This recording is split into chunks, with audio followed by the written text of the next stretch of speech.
Vestavia football is presented by Moe's Original Barbecue, a Southern soul food revival, and brought to you in part by Piggly Wiggly, local sense forever. Baumhauer's Victory Grill, you are legendary. St. Vincent's Health System, personalized care when and where you need it. The Rebel Pregame Report, presented by Yanoski Orthodontics, and brought to you in part by Bryant Bank, Farmers Insurance, the Stacio Shields Agency, and D1 Birmingham. Good evening, Rebel fans, and welcome back to the NFHS Network for tonight's broadcast game against the Vestavia Hills Rebels and the Hewitt Trussville Huskies. An interesting Thursday night game moved up due to weather. We are here and happy to be with you. My name is MJ Newsom. I'm alongside my partner, Sam Culbertson. He will be with us in a second. The Rebels pregame show here brought to you tonight by Yanoski Orthodontics. Tonight I have the honor and privilege to interview Mr. Taylor Williams, who is a D1 representative, about D1's new sponsorship with Vestavia Williams. So, Mr. Williams, thank you so much for being with us tonight, and I really appreciate it. Absolutely, man. I appreciate you having us here. Yes, sir. So first off, just for our viewers who are not familiar with D1, can you just sort of explain what D1 is and what y'all do? Yeah, man. So at D1, we're the place for the athlete. So from 7 years old all the way to 70 years old, we train people to be a better athlete. So we train youth athletes, obviously, for all different types of sport. We train, high school athletes, college athletes, professional athletes. And then for adults, we have our boot camp and our strength programs, but we also train you to be a better athlete. So if you move better, you're going to feel better. You're going to be able to exercise better. We train to lose weight, build lean muscle mass, all that kind of stuff for adults. So in general, we want to train people to be better versions of themselves and better athletes. Yeah, perfect. You really heard it right there, the place for the athlete. You just got everything you can possibly imagine there at D1. That's super awesome. So what is it exactly that you're excited about, with your partnership in Vestavia Hills High School, and what made you want to have this partnership and be a sponsor? Yeah, so, we're in Vestavia Hills zip code 35216. So, this being the prominent high school in the area, our thing is we want to support the kids and the families and the parents and the grandparents who provide, all the support for this great high school and this great athletics organization. So anything that we can do to provide help, to provide resources, to make Vestavia Hills athletics, all the way from youth athletics, all the way through, through the high school level, anything we can do to provide our resources to help support this athletics organization and the community as a whole, that's what we want to do. Yes, sir. That sounds great. You heard it here first, Rebel fans, the place for the athlete. Make sure to check out D1 Sports and Athletics if you're interested in getting in some workouts, getting into shape, and becoming a top-tier athlete. Mr. Williams, thank you so much for joining us tonight. I really appreciate your time. Thank you, man.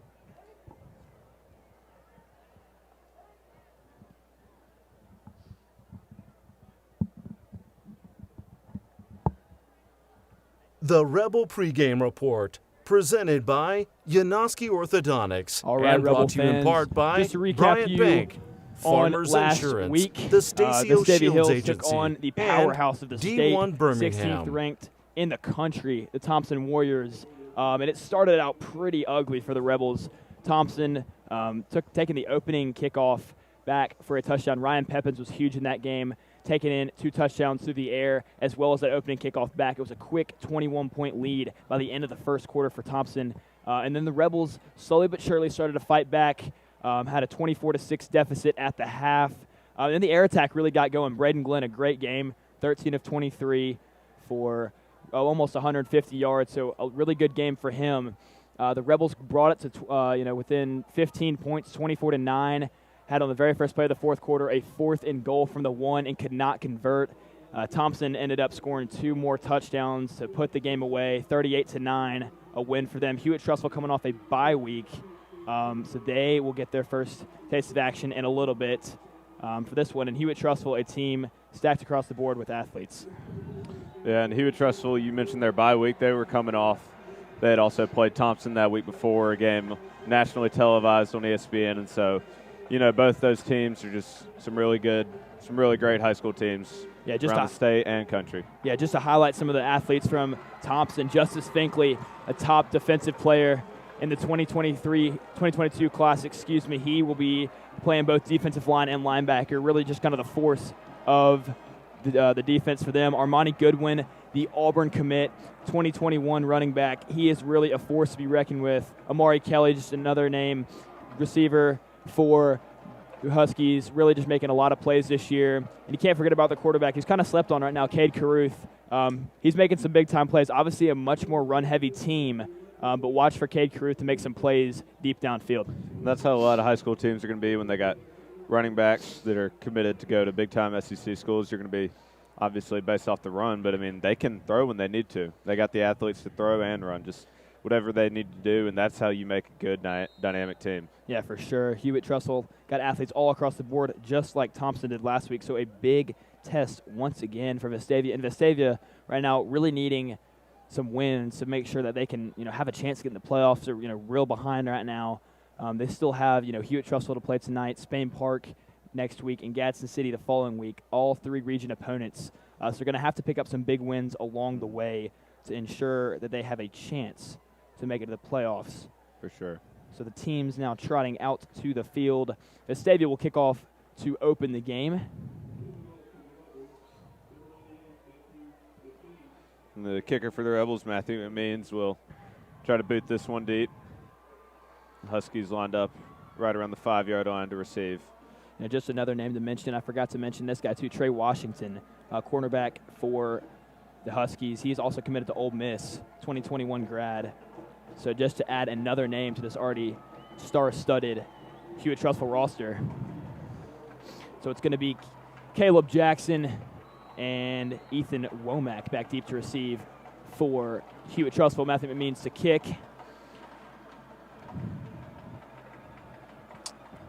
So here's McMeans. Kickoff, and this Thursday night game is underway.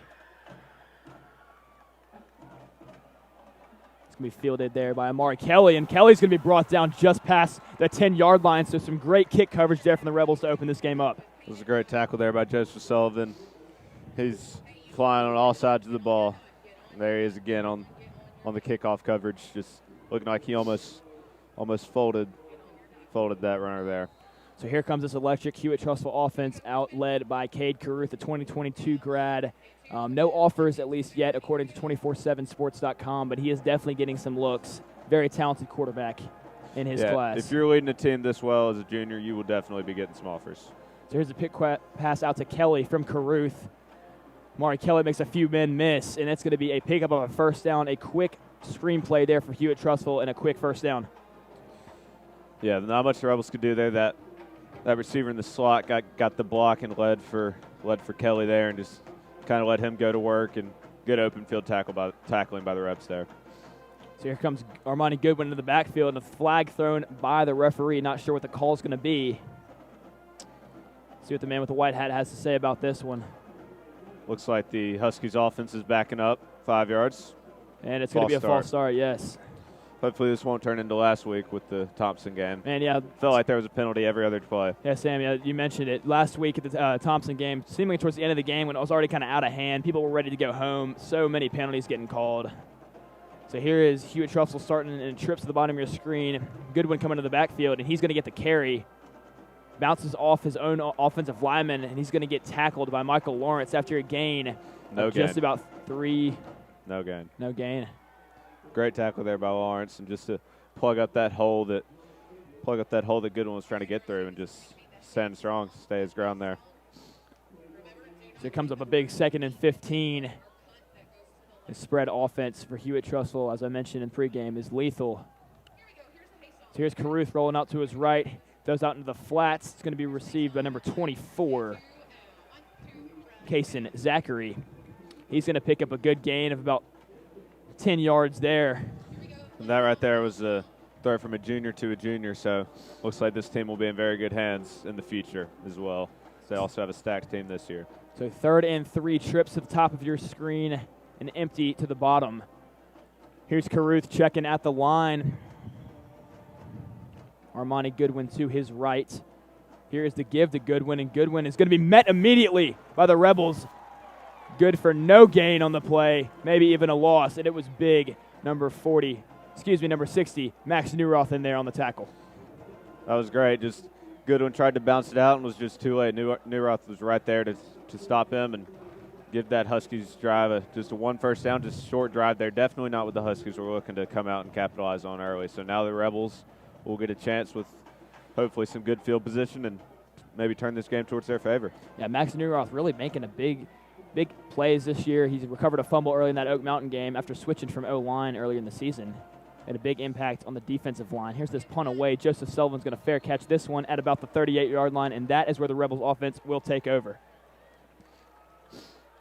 So out leading the Rebels, senior quarterback Braden Glenn, and he had his best game of the season, no doubt, last week. Really was very comfortable back there, completing a lot of passes to Cole Turner and Charlie Hughes, especially those crossing routes over the middle. As I mentioned, Braden Glenn almost up to 150 yards last week.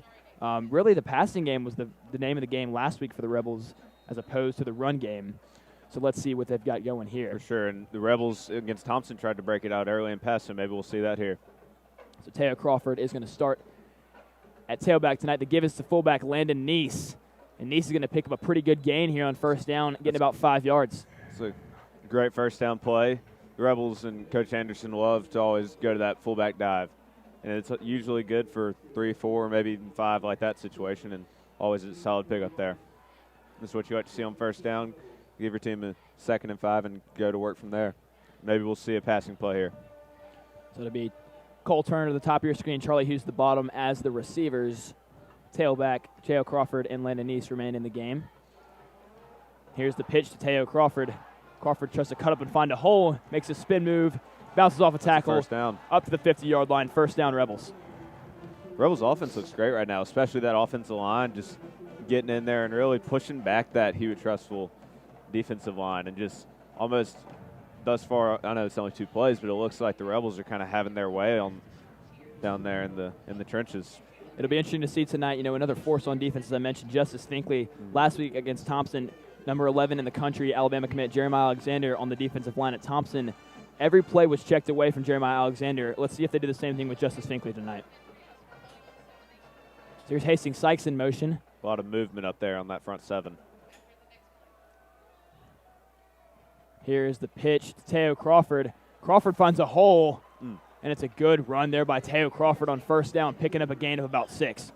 And that was nice. He had a hole there, and then Caleb Jackson, number 4 for the Huskies, came in and just plugged that hole, and that could have been a big gain had he missed that tackle or not been there. So the Rebels offense, Sam, as you mentioned, moving along right now with seemingly no trouble. Running game looking great. As you mentioned, though, let's see if they go with a little wrinkle here, looking for a pass play. So here is twins to the bottom of your screen. Knox Romeo in the slot, Cole Turner to the bottom.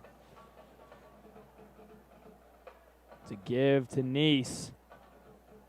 Neese is going to be met after a gain of about 3 yards, so it's going to be a 3rd and 1 up and coming for the Rebels. 3rd and 1 coming up. And, the Rebels, we love the quarterback sneak here. So I would not be surprised if that's another play call here. So be expecting possible quarterback sneak. Maybe that fullback dive again. That's one of the Rebels' more prominent plays. Yeah, Sam, you mentioned it. They just sent in tight end 87 Will Cox. Hasn't seen a lot of action this yet. But heavy package, here comes the sneak. There's the sneak. You always got to know the sneaks coming when they run up quickly to the line. Yeah. And that sneak is going to be good for a first down. So 2 consecutive first downs for the Rebels, I guess, on, no 3rd down. Rebels really love that quarterback sneak. Last week, I'm not sure if you remember what drive, but I do know that at one point on 1st and 10 we did a quarterback sneak. Never know when it's coming. Never know. So once again, the Rebels will send twins to the bottom of your screen. Hughes in the slot, Romeo on the outside. Teo Crawford remains in the backfield. And here's a pass play action to Crawford.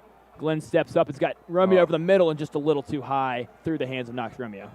Yeah, Romeo just looked like he kind of got past his defender there, Connor Thomas, for the Huskies, and Thomas looked like he was a little lost out there. And that was just bad connection there by Glenn, and just you can get that next time. He was open, though, so that's a promising sign for the Rebels. Yeah, just like I mentioned last week, those crossing routes are open, and you see again Knox Romeo cutting in the middle of the field. Right. It seems like it's open seemingly every time. And I've noticed that with college, too, and in the NFL. Those crossing routes, for some reason, I don't know why, they seem to be open. Defenses just can't catch up to the offenses this year. So here it is. It looks like it's going to be a reverse play. Cole Turner's got it around the edge. Braden Glenn with a nice block. Cole Turner's got some space. Oh, wow. And a big play there for the Rebels. Cole Turner on the reverse, finally brought down by Trey Washington, the Ole Miss commit, but not after a Rebels first down. That was a really well drawn up play there, and you always love when your quarterback's the lead blocker out there. Just like last week in that Monday Night Football game, I saw Matt Ryan being the lead blocker for Todd Gurley, score a touchdown. Braden looked just like Matt Ryan out there. Gotta love it. Gotta love it. Uh-huh. So here's Glenn checking at the line. Fresh set of downs for the Rebels. And again, on a 1st and 10 QB sneak. And Glenn's going to pick up some significant yardage there. Looks like very good for about 5 yards. There it is. You never know when to expect the quarterback sneak. I don't think that will be our last quarterback sneak of the game. I would have to agree with you there, Sam. Coach Anderson loves that running game, but he's very tricky. You never know really what he's going to run. A lot of times likes to keep it on the ground, but there's a lot of things he's learned to do over the years on the ground. Yeah, that's a great way to put it. So look at the isolation to Cole Turn on the top of your screen. Never mind as Charlie Hughes comes in motion, but who knows? You could see it going up there. It's a pitch to Teo The Crawford. Rebel pregame Crawford's got the report, edge. presented He's by got green grass in front of him. Orthodontics, and just brought down and just brought shy to of you the in end part zone. by But Teo Bryant Crawford getting Bank, the first down. The ball we Farmers placed on about the Insurance, 2-yard the line. So Stacy first and goal Shields for the Rebels. Agency, and That was D1 Birmingham. Great play, great drawn up there. Teo just got that edge, and that tight end just sealed the block for him. And as you see again, number 87, Wilcox, the tight end, coming back in, possibly getting some extra blocking power in there, trying to push this ball across the goal line, get an early lead for the Rebels here. Yeah, you got to guess run two. Cole Turner and Charlie Hughes just exited the game. So here's the first and goal play. It's a give to Neese, and Neese is in there. Touchdown, Rebels. Looked like he walked in. That was just a great hole there. Yeah, some really good, fake action to the outside. Teo Crawford looked like he was going to go get a pitch off a triple option from Braden Glenn, which, Football is presented by Moe's Original Barbecue, a Southern soul food revival, and brought to you in part by Piggly Wiggly, local sense forever. Baumhauer's Victory Grill, you are legendary. Running that ball continuously. St. Vincent's Health System. And even with the studs on defense like Justice Finkley and Trey Washington, it's just going to wear them down. You just got to know how to work around them. For sure, and it was interesting there. Teo Crawford stayed in the game the entire time. Rebels usually mix up the backs. So it means PAT is up and it's good. 7-0 Rebels. So big start there, both defensively and offensively for the Rebels. We'll be right back with you in just a second.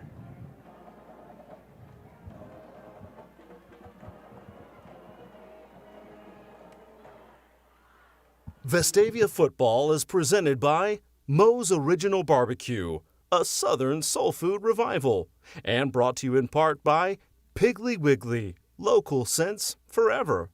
Baumhauer's Victory Grill, you are legendary. St. Vincent's Health System, personalized care when and where you need it. Jimmy John's, Vestavia Hills, freaky fast gourmet sandwiches. D1 Birmingham, Vestavia Hills, train different. Bryant Bank, Andrews Sports Medicine, ATI, Mandalucason, Remax, Yanoski Orthodontics, Farmers Insurance, the Stacy Shields Agency, Dr. Melanie Petro, and Progress Bank. Welcome back, Rebel fans. Rebels just punched in a quick touchdown there. They're up 7-0 with 5:33 remaining in this first quarter. It's Matthew McMeans set to kick off. So McMeans boots this one away. Kicks him about the 5-yard line. And a good return there by Trey Washington out to about the 26-yard line. And that's where the Hewitt Trustful Huskies will take over, and they, need to get something going here as a, pretty bad offensive drive, especially to begin the game. Yeah, they had that one big first down pickup, but then after that, it was just looked like they got stopped. That false start, maybe it was that false start. I mean, kind of got to give them credit. Maybe it was that false start that just kind of threw them off, but that was just a strange drive for this very powerful offense. So here's Caruth, a quick pass out to number 33, Sean Jackson. Sean Jackson will be looking for him a lot in the backfield. He is their second back. We'll see him a lot. Him and Armani Goodwin, the 1-2 punch. But a quick pickup there, 4 yards on the completion. Yeah, not often you see plays with multiple running backs out there. I saw some stat that there's only been 7 times in the NFL you've had 3 running backs out there this season. 4 of those by the Packers, actually. So here's Caruth, the throw on second down. He's looking out to the other side for Amari Kelly. And Kelly makes it defender miss. And a big pickup across the Rebels 40. Big pitch and catch there from Caruth to Kelly. That was just Kelly was just the better man out there. The good coverage, just Kelly had the size advantage, and that was perfectly thrown ball by Caruth there. So here's Twins for the Huskies. Sean Jackson, getting the direct snap, and he's been taking this one for a big gain out into the red zone. So 2 huge plays back-to-back for the Huskies, and they're in striking distance right now. Yeah, and that's how you get a drive builder going there, just eating up big chunk plays. That's what every offense coordinator dreams of, chunk plays. Interesting to see here, Charlie Hughes being subbed in as defensive back. We knew that would be a likely scenario this week. Handoff is to Goodwin, and Goodwin's going to get a gain there of about 7. Charlie Hughes is going to be playing a lot of defensive back tonight. Tyler Moore tore his ACL last week before the Thompson game. Skylar McGee is also hurt after last week's game, so you'll see heavy dosage of him. Obviously, Cam Liaka, the other corner. So Charlie Hughes will be playing both ways tonight. Number 6, be on the lookout for that. So here's Caruth, an empty set. Amari Kelly now coming into the backfield with him. Give is to Kelly. Kelly looks for a hole. Juke move here, stretches out, and the looks like signal. he'll be marked just short. Yeah, he's going to be just short there. This is where you need a big stand here for the Rebels. 1st and goal from the half-yard line. This is where you show the real men. So here, big test, as you said there, Sam, for the Rebels upcoming. Hewitt continuing to go with a no huddle style of offense. Sean Jackson is in there at running back. Here comes Goodwin in motion. The give is to Jackson, and Jackson's going to barrel his way into the end zone. Touchdown, Hewitt-Trussville. Yeah, looking like that drive right there looked more like this Trussville offense. Just looking like this could turn in if the Rebels can keep that drive up, and if the Huskies play like this, I don't see much stopping on defense. So I feel like this will be a very highly scoring game.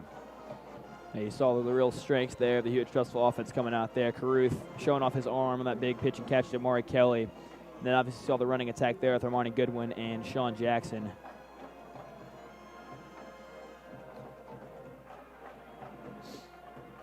So number 99, Ethan Wilson, his extra point is up and good. It ties this ball game up at 7, 3:39 remaining in the first quarter. Vestavia football is Rebel fans, we'll presented be back by with you in Moe's just a moment. Original Barbecue, a Southern soul food revival, and brought to you in part by Piggly Wiggly, local sense forever. Baumhauer's Victory Grill, you are legendary.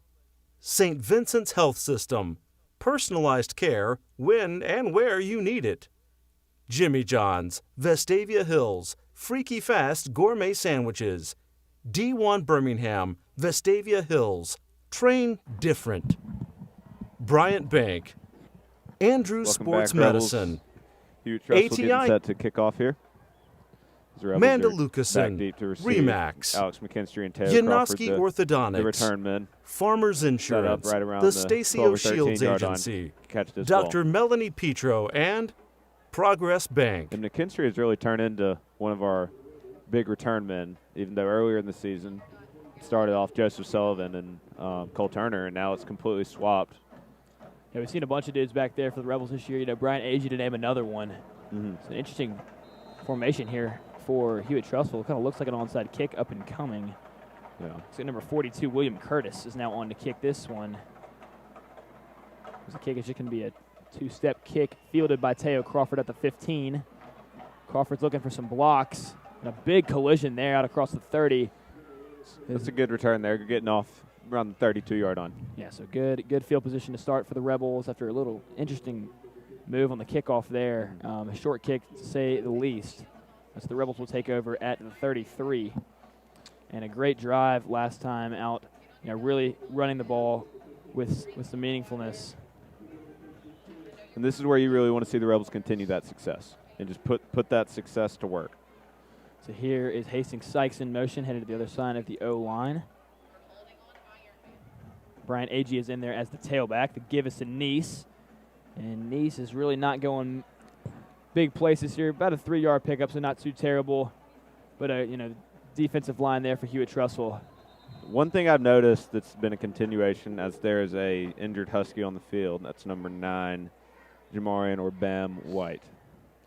But back to what I was saying, one thing that I've noticed is the Rebels are trying to pound it on first down with that fullback dive, maybe a halfback toss or even a quarterback sneak there. They're just trying to pick up some yardage on first down and set themselves up for a second and medium.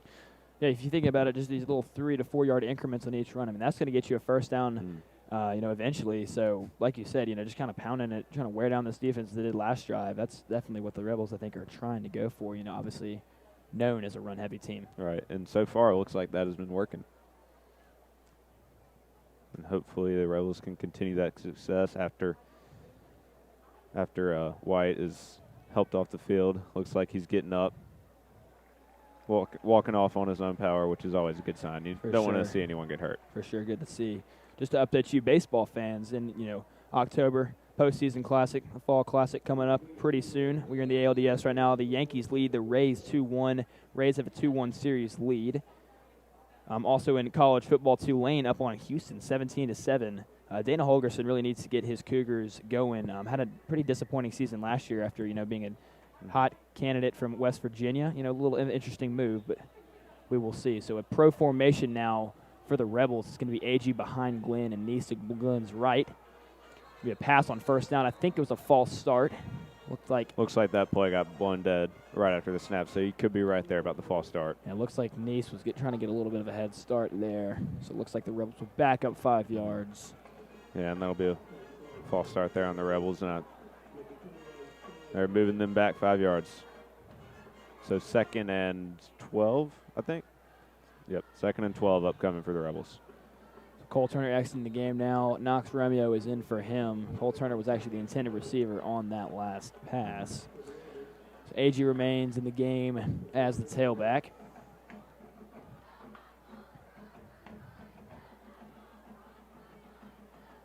So here is the play action pass. Glenn's going to roll out to his right. Got nothing going, but he finds Knox Romeo there.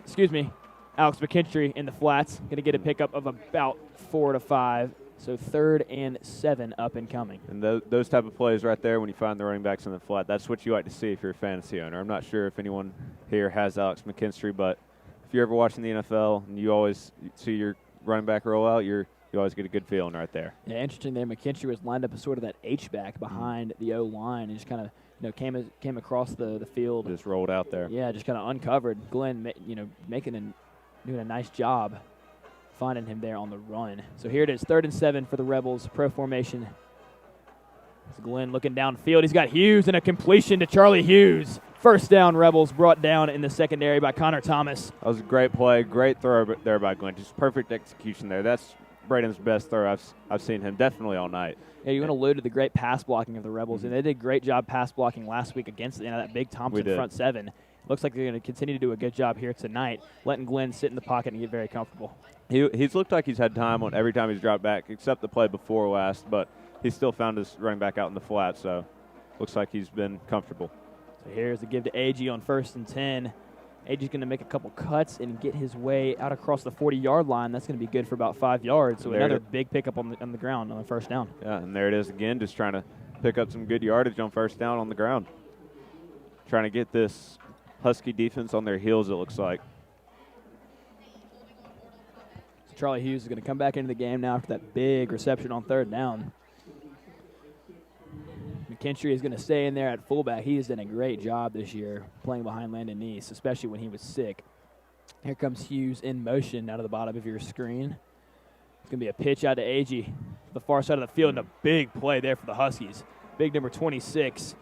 Landon Bergeson, the senior linebacker, coming into there to make the play. Yeah, and that play was just blown up from the start. Somebody missed the block. I'm not sure who. It looked like Bergeson just kind of slipped through the offense line there almost untouched and just wrapped up AG for a loss of about 4 there. So now it's 3rd and 10 upcoming for the Rebels. Yeah, speaking of experience, and it's not speaking of it, but Landon Bergeson is a man who has experience. He has been getting some varsity minutes, as you say, downs in football since he was a sophomore. He's played a lot of big football games throughout his career. Yeah. So, nothing too much of a challenge for him. So 3rd and 10 for the Rebels, and another big play coming up. It's going to be Glenn back to pass. He's got pressure coming. He rolls out to his right, looks downfield, tight to Hastings Sykes, broken up by number 10, Michael Edwards. So this will force a 4th down.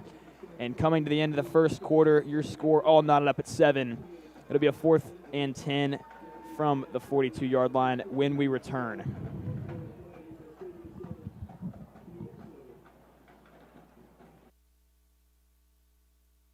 Vestavia football is presented by Moe's Original Barbecue, a Southern soul food revival, and brought to you in part by Piggly Wiggly, local sense forever.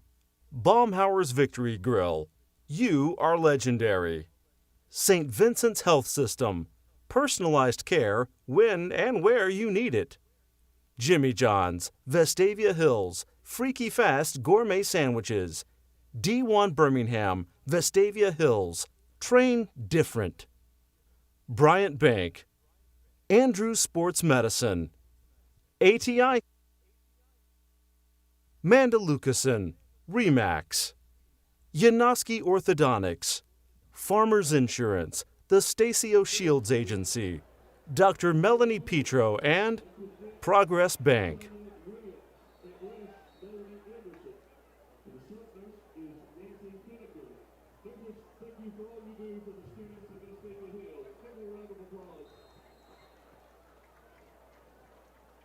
So welcome back, Rebel fans. 4th and 10 here for the Rebels. Matthew McMeans will punt to Amari Kelly. So snap, it's a good one, fielded by McMeans. It's a low kick, and going to be touched there right across the 15 by Josh Cheatham inadvertently. Just kind of took a backwards bounce, and that is where the Huskies will take over. And a good drive for the Huskies last time, both through the air and on the ground. Yeah, and I know we've been saying it about the Rebels tonight, but the Huskies looked like, again, they had their way on that last drive. They could just take chunk plays when they needed to, and they could pound it on the ground when they needed to. And that's not what you want to see from this Rebel defense. Want to go back to that first drive. So looking here if on the Rebel defense to kind of just take it back to where we were. Yeah, for sure. Charlie Hughes is in the game at cornerback after picking up a huge reception last drive. Alluded he would play both ways. Here's to give to Goodwin, and Michael Lawrence says you're going nowhere. Big play by him to stop it. Everett Thompson coming in there to finish the job. So a big stop there for the Rebels to lose, give the Huskies a loss of 1. Michael Lawrence has been great so far tonight for the Rebels. Couple big tackles and tackles for loss, such as that last play. You talk about a man who's progressed throughout his football career. You know, in middle school, you know, he was not playing a ton, but has gotten just so much better through all the hard work he's put in. And really, as you said, Sam, is making a huge impact on this Rebels D-line. So here is Caruth checking at the line, as he's done multiple times. We saw Thompson do that a bunch last week. Those no-huddle teams like to get those plays after they've set up. So trips at the top of your screen. Sean Jackson is there. Another running back. It's Caruth back to pass.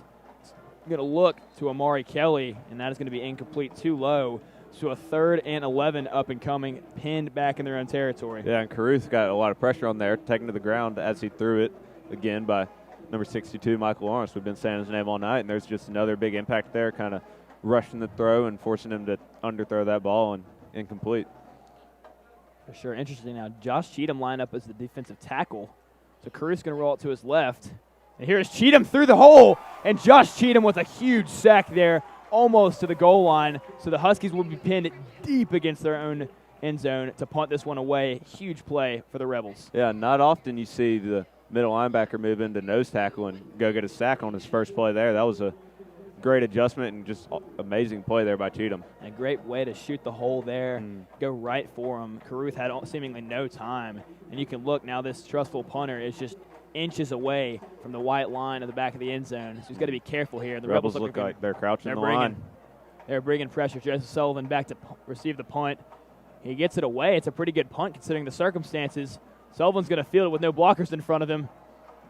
Without no blockers, Joseph Sullivan makes his way out across the 35-yard line to about the 32, and the Rebels will have excellent field position to begin this drive. That is a perfect defensive stand there from the Rebels. Just a quick 3 and out and getting a tackle for loss, then pressure, and then a sack. That's exactly what you want, especially if you're a defensive-minded coach like Coach Anderson for the Rebels. Yeah, defensive line playing great. You know Coach Merrill is pumped about that possession there defensively. So Cole Turner and Knox Romeo, the twin set at the bottom of your screen. Crawford is back in the game at the tailback. Rebels are in the I formation like they do so often. So here's a give to Crawford. Crawford turns it upfield real quickly, and that's a good run there. Good to see Bam White back in the game after he went down with an injury, getting the tackle there. Looks like he might have just gotten the wind blown out of him or something. Yeah, for sure. You know, cramps, wind blown out of him. It's just a common injury in football that a lot of times it's just kind of hard to get up. Right. So right. good to see Bam back on the field.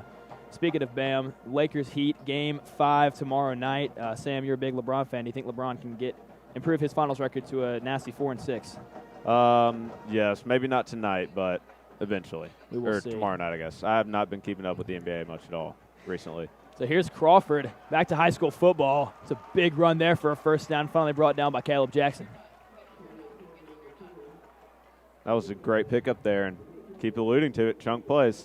That's what makes a good drive, and that was a nice chunk play there for the Rebels. Yeah, for sure. And, someone who's been playing a lot better recently is Teo Crawford. At the beginning of the year, he was having a hard time turning balls upfield, having a hard time getting going. And really since that Tuscaloosa County game, he has really been hitting holes hard and, making great plays, seemingly exceeding his rush yardage ever since. He's already got 37 yards tonight. This looks like a different Rebels team than prior to the Tuscaloosa County game.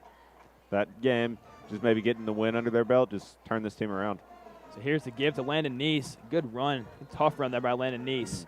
He is finally brought down by Garrett Dunn. Yeah, finds a big hole right there in between Drew Ulch and Hill Stokes, and just pokes his nose through that center guard hole and just picks up about 6 or 7 yards there. Yeah, there's a little chunk plays. They're just really key for this Rebel team who loves to run the football. So once again, I'm going to keep saying it every time he's out there. Cole Turner in isolation at the top of your Braden screen. likes him on those fade routes. Indeed, he does. And here's the give to Teo Crawford. Crawford's going to turn it upfield, and he keeps his legs churning all the way to about the 2-yard line. Big pickup there and a first down for the Rebels. Just going right off that right tackle there, Hoke Smith, and just plowing his way ahead for about 10, 11 yards down to the 1-yard line. And Rebels are set up with the 1st and goal from the 1, just staring down right into this Husky defense, and this is not where you want to be if you were the Huskies. Yeah, speaking of tackles, Hoke Smith and Dawson Ray, great games from them last week. And Dawson Ray, congratulations to his offer on Mount Union, the D3 powerhouse. And Landon Neese, the fullback dive, touchdown Rebels. The Rebels offense, as you said, Sam, they're rolling on the ground right now, already up on top of this dominant Hewitt Trussville team. Yeah, and the Rebels they just look great. And you want to talk about everything they've done. So the Rebels have 125 yards compared to Hewitt Trussville's 80. And when you got stuff like that and you can finish off and cap off your drives like that, that's how you can beat a team that, sure, maybe it'll look better on paper, but that's how you can beat a team like this Hewitt team. Exactly. And, they're just wearing down the defense right now, just doing a fantastic job. I want to go back to Dawson Ray. I had to say that real quickly. Talk about a man, again, Michael Lawrence, who's just really improved over the years. He didn't have a great season at tackle last year, but this year he's playing really well, showing off that he is a potential great college football player in the future. Matthew McMeans, his extra point is up and good, has been seemingly perfect this year, aside from that one missed extra point last year. So we will be back with you. 8:02 to go. Rebels up 14-7. Vestavia football is presented by Moe's Original Barbecue, a Southern soul food revival, and brought to you in part by Piggly Wiggly, local sense forever. Baumhauer's Victory Grill, you are legendary. St. Vincent's Health System, personalized care when and where you need it. Jimmy John's, Vestavia Hills, freaky fast gourmet sandwiches. D1 Birmingham, Vestavia Hills, train different. Bryant Bank, Andrews Sports Medicine, ATI, Mandalucason, Remax, Yanoski Orthodontics, Farmers Insurance, the Stacio Shields Agency, Dr. Melanie Petro, and Progress Bank.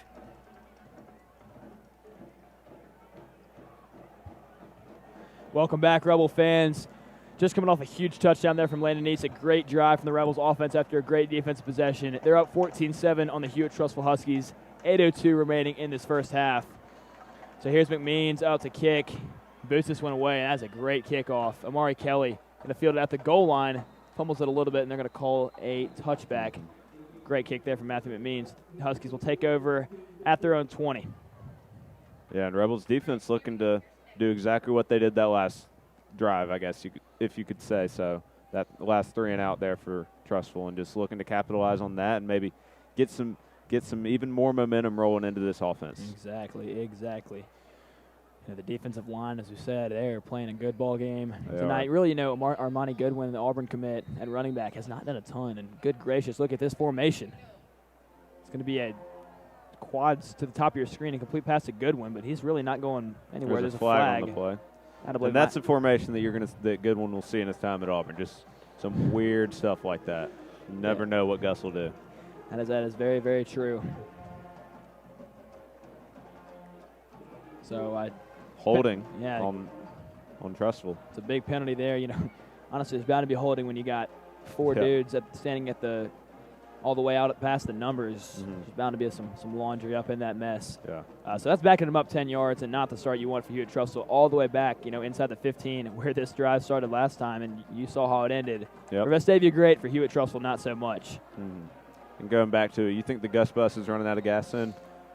You never know when it's running out of gas. It fills up seemingly whenever it wants. Yeah. So here's the give to Goodwin. Good run there for him. Finally brought down by number 49, Lane Wisenhunt. Interesting. Getting in there, hit sophomore, getting some of his first action this year. Have not seen him playing much football this year on the varsity team. I saw him last week at the Vestavia Pinson Valley JV game. He was eating up everyone on Pinson. He looked like a monster on the field, had a lot of big plays, so maybe the coaches saw that and decided to give him the pull up to the varsity. Yeah, for sure. Good tackle there for him. His brother Bennett playing in Alabama under Coach Saban. Great career at Vestavia. So Caruth rolls out. That could have been a penalty, and it's a deep bomb. And wide open is Amari Kelly. No one within the vicinity for the Rebels, in a huge touchdown for Hewitt Trussell. Vestavia football is presented by Moe's Original Barbecue, and Hewitt a Trussell southern soul food revival, and brought to you in part by and you saw Piggly Cam Wiggly, Leaka and local Joseph sense Sullivan kind of forever. chasing after him. Just Sullivan, the Baumhauer's strong Victory safety, I guess, Grill. coming over to help. You are legendary. Once Kelly was already in the end zone. St. Vincent's Cam Leaka Health was System, patting his chest, personalized saying, care blown coverage. when and where you need it. A little bit of a miscommunication Jimmy John's, there. Vestavia Hills, Freaky Fast Gourmet Sandwiches, As a result, D1 Birmingham, Vestavia Hills, Train Different, to tie the ball game up. Bryant Bank, Andrew Sports Again, Medicine, like a high-scoring affair here. ATI, And the kick is Manda up. Lucasen, It is no good. Remax, So Ethan Yanoski Wilson missing his Orthodontics, PAT. The Rebels Farmers maintain a Insurance, 14-13 the lead. Stacio Shields A Agency, little bit of positivity Dr. after Melanie that long Petro, bomb touchdown and pass from Cade Progress Bank. This quarter is brought to you with limited commercial interruption, courtesy of Piggly Wiggly. Piggly Wiggly, local sense forever.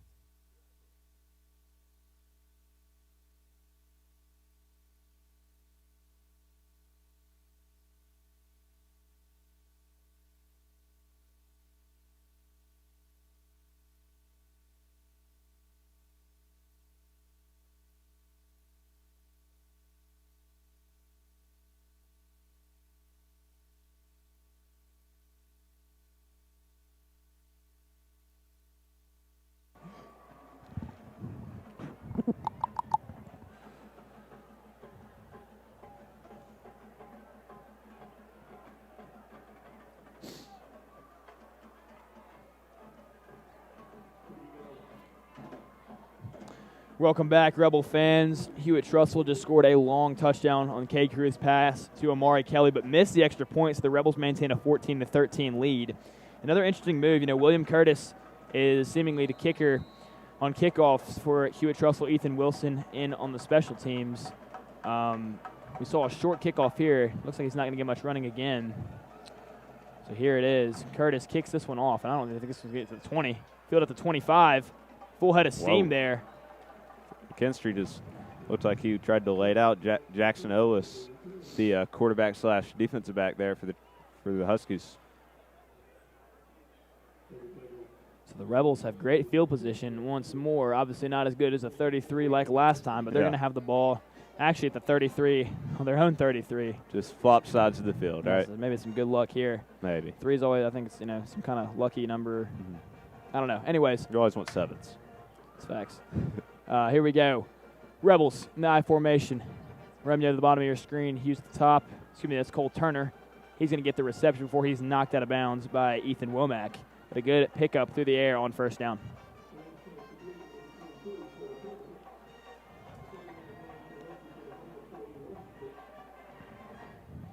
And Rebels, I believe, I could be mistaken. Correct me if I'm wrong, but I believe that's their first pass play on a first down all night. I think you're right, but maybe the play action to roll out to McKinstry might have been a first down play. But we don't see it a lot, and something we're starting to see more, especially after last week. Yeah, Rebels looking like they're trying to implement more of a diverse offense there. For sure. Here's the give to Teo Crawford, and he's going to get tripped up in the backfield there.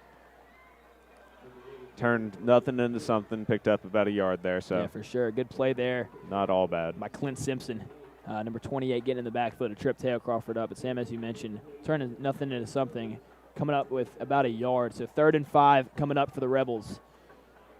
And a much-needed conversion here to try to swing the momentum back to their side.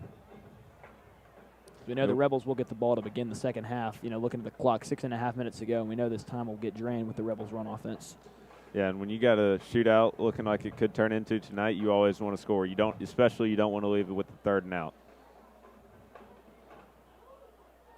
So here's the quick give to Neese, and Neese is met hard by both Bam White and number 4, Caleb Jackson.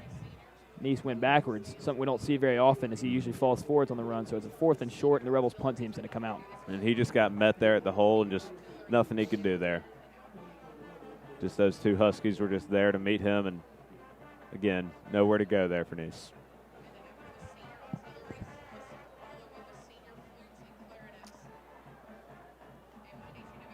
The Rebels brought their punt team out, and the Huskies are out back deep to receive. It means it's a high punt. Ooh, and then barely hanging on to that one is Trey Washington. Fair caught about the 31, so that is where Hewitt Trussell will take over. You know, interesting way to catch that ball up in the air. You know, speaking of someone who knows to catch the ball like that, a high point in the ball in the air. Christian Jones, former Alabama receiver, punt returner, always scared me when he would catch those balls. He scared me so much, especially when he would catch them off the bounce and then just run. Yeah, he was fearless. He was a great returner, though. He really was. His best return was that didn't he have a big return against Missouri in the SEC championship one year? I'm sure he did. He was a beast. Here's Caruth, give to Sean Jackson. Sean Jackson hits the hole hard. He's going to pick up about 4 yards on that carry, so a pretty good pickup there for him on the first down. He just put his head down and just kept running. Yeah, interesting there, kind of slow played that one to find a hole, and then when he found it, he hit that thing hard. He did. He's a big, powerful runner. Sean Jackson standing 5'10", 225. A big man there. He's got some tremendous athleticism, some tremendous speed. So here's Caruth going quickly here. He's going to throw out to the flats to Kelly. Kelly makes a man miss, and then finally wrapped up there by Cam Liaka, but not after a Huskies first down. And that was just a good stopper out there, just pick up 5 yard on the catch, and then a little bit after the catch, and just ran and just fell forward, picked up 8 or 9 yards there.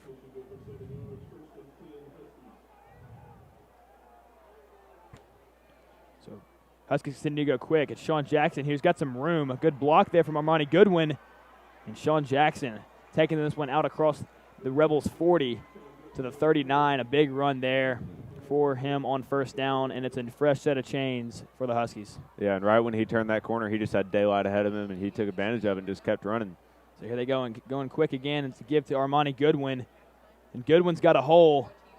Good tackle there by Joseph Sullivan, closing the gap well.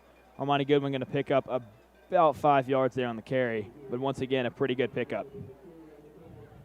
You know, Hewitt Trussell now doing seemingly exactly what the Rebels are trying to do, just get, small increments of yards with the run on first down. So trying to, beat us with, or whatever you do, something with their own medicine.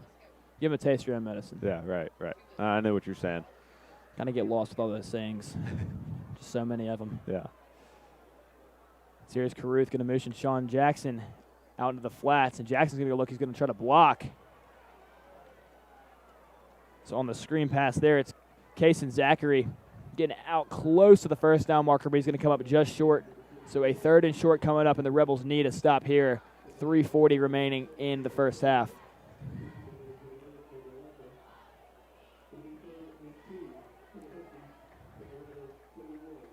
This is a big play here for the Rebels on this 3rd and 2, although this could very well be a 4-down territory for Trussell. Yeah, I'm thinking it's definitely want to stop him here on 3rd. It's definitely 4-down territory for them. I think we haven't seen their kickers have display tremendous leg strength, and Amari Kelly's going to take the direct snap at a Wildcat, and He gets more than enough for the first down into the red zone.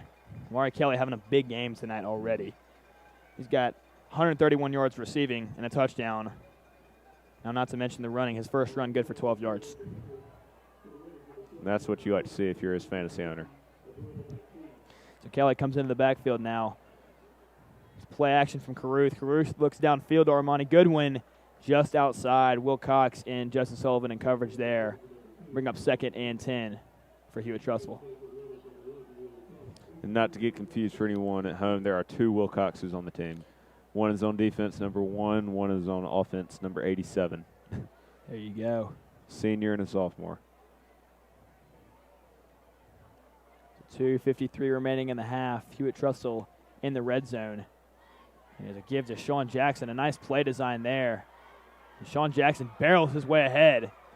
Running over people left and right. Finally dragged out of bounds by Leighton Reese and John Edwards. But that is good for another Hewitt Trussville first down, and they are rolling right now on offense. And that play, that was just a great design play. That looked like a Andy Reid play, just peeling off to the right and then hand it off to the left and take everything to the left and Mahomes try to Clyde. catch the defenders falling right. So Sean Jackson, another carry. He's close to the end zone there. Finally tackled by John Edwards. Trey Saunders in there as well. But Hewitt Trussville getting closer and closer. You can just smell the end zone now. Sam, going back to what you said about that design play from Andy Reid, it's really a killer there when you got Mahomes who just flings all over the place. Yeah. And then you can throw in Clyde to take some big carries. Both of those guys on my fantasy team. The Caruth rolls out to his right, 2nd and goal, and it is caught in the end zone for a touchdown. Kason Zachary. And that play just, Zachary was just, his defender was all over him, and just Zachary just somehow found that ball, pinpointed it, and got that ball in his hands for the touchdown there for the Huskies. No, instinctively there, I thought Cam Leaka actually had the INT. You always want your team to. Exactly, but, very well-placed ball there from Caruth. Caruth having an outstanding game in the first half. He is 8 of 10 for 153 yards. Long pass of 82 yards. Amari Kelly, PAT is up and good. Vestavia football is presented by Moe's right back Original with you in just a Barbecue, a Southern soul food revival, and brought to you in part by Piggly Wiggly, local sense forever. Baumhauer's Victory Grill, you are legendary. St. Vincent's Health System, personalized care when and where you need it. Jimmy John's, Vestavia Hills, freaky fast gourmet sandwiches. D1 Birmingham, Vestavia Hills, train different. Bryant Bank, Andrews Sports Medicine, ATI, Mandalucason, Remax, Yanoski Orthodontics, Farmers Insurance, the Stacio Shields Agency, Dr. Melanie Petro, and Progress Bank.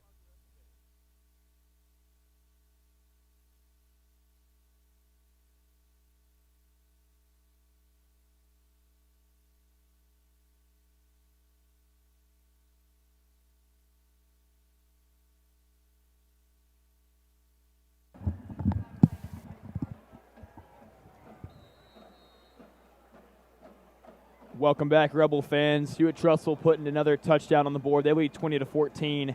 2:13 remaining in the half. Here's another short kickoff. This one's not even getting to the 30. It's going to roll out across the 30, but out of bounds. So Vestavia is going to start with some good field position here following the penalty.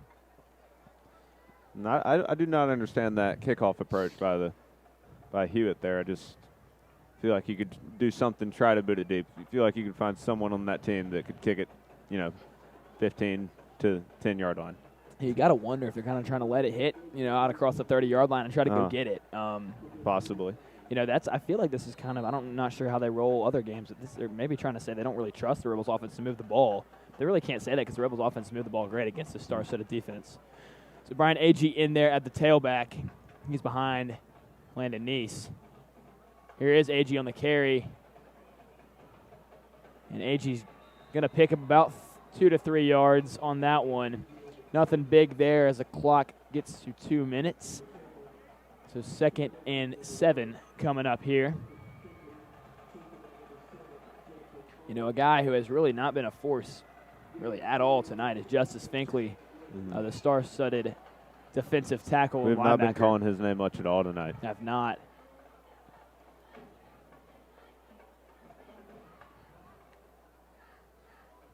So here's the give to AG. And AG is met immediately there. Trey Washington and Landon Bergeson in there on the tackle. Two guys whose names we have called a lot tonight. Two really good players for Hewitt Trussville, and that's going to back the Rebels up There's a yard or two. a timeout on the field. Called against Hewitt Trussville. They looks like they want to score again. You got to believe here, 3rd and 7 coming up. It's a passing down for the Rebels, and you know, really had some success passing the ball. Yeah. You know, Braden Glenn's long pass, 22 yards to Charlie Hughes. That was a big 3rd down completion. So look to see something along the lines of that coming up on this 3rd down play. Yeah, and especially if you're the Rebels here, you just have not thrown it that much. But when they have thrown it, it's been pretty good throws. It's been there. For sure. Braden Glenn, 3 of 5 tonight, 31 yards. Trying to pick up where he left off last week. Cade Carruth, 8 of 10, 153 yards and 2 touchdowns. Playing a fantastic ball game tonight. Amari Kelly has obviously been his primary target, 131 yards receiving. He's picked up a touchdown as well.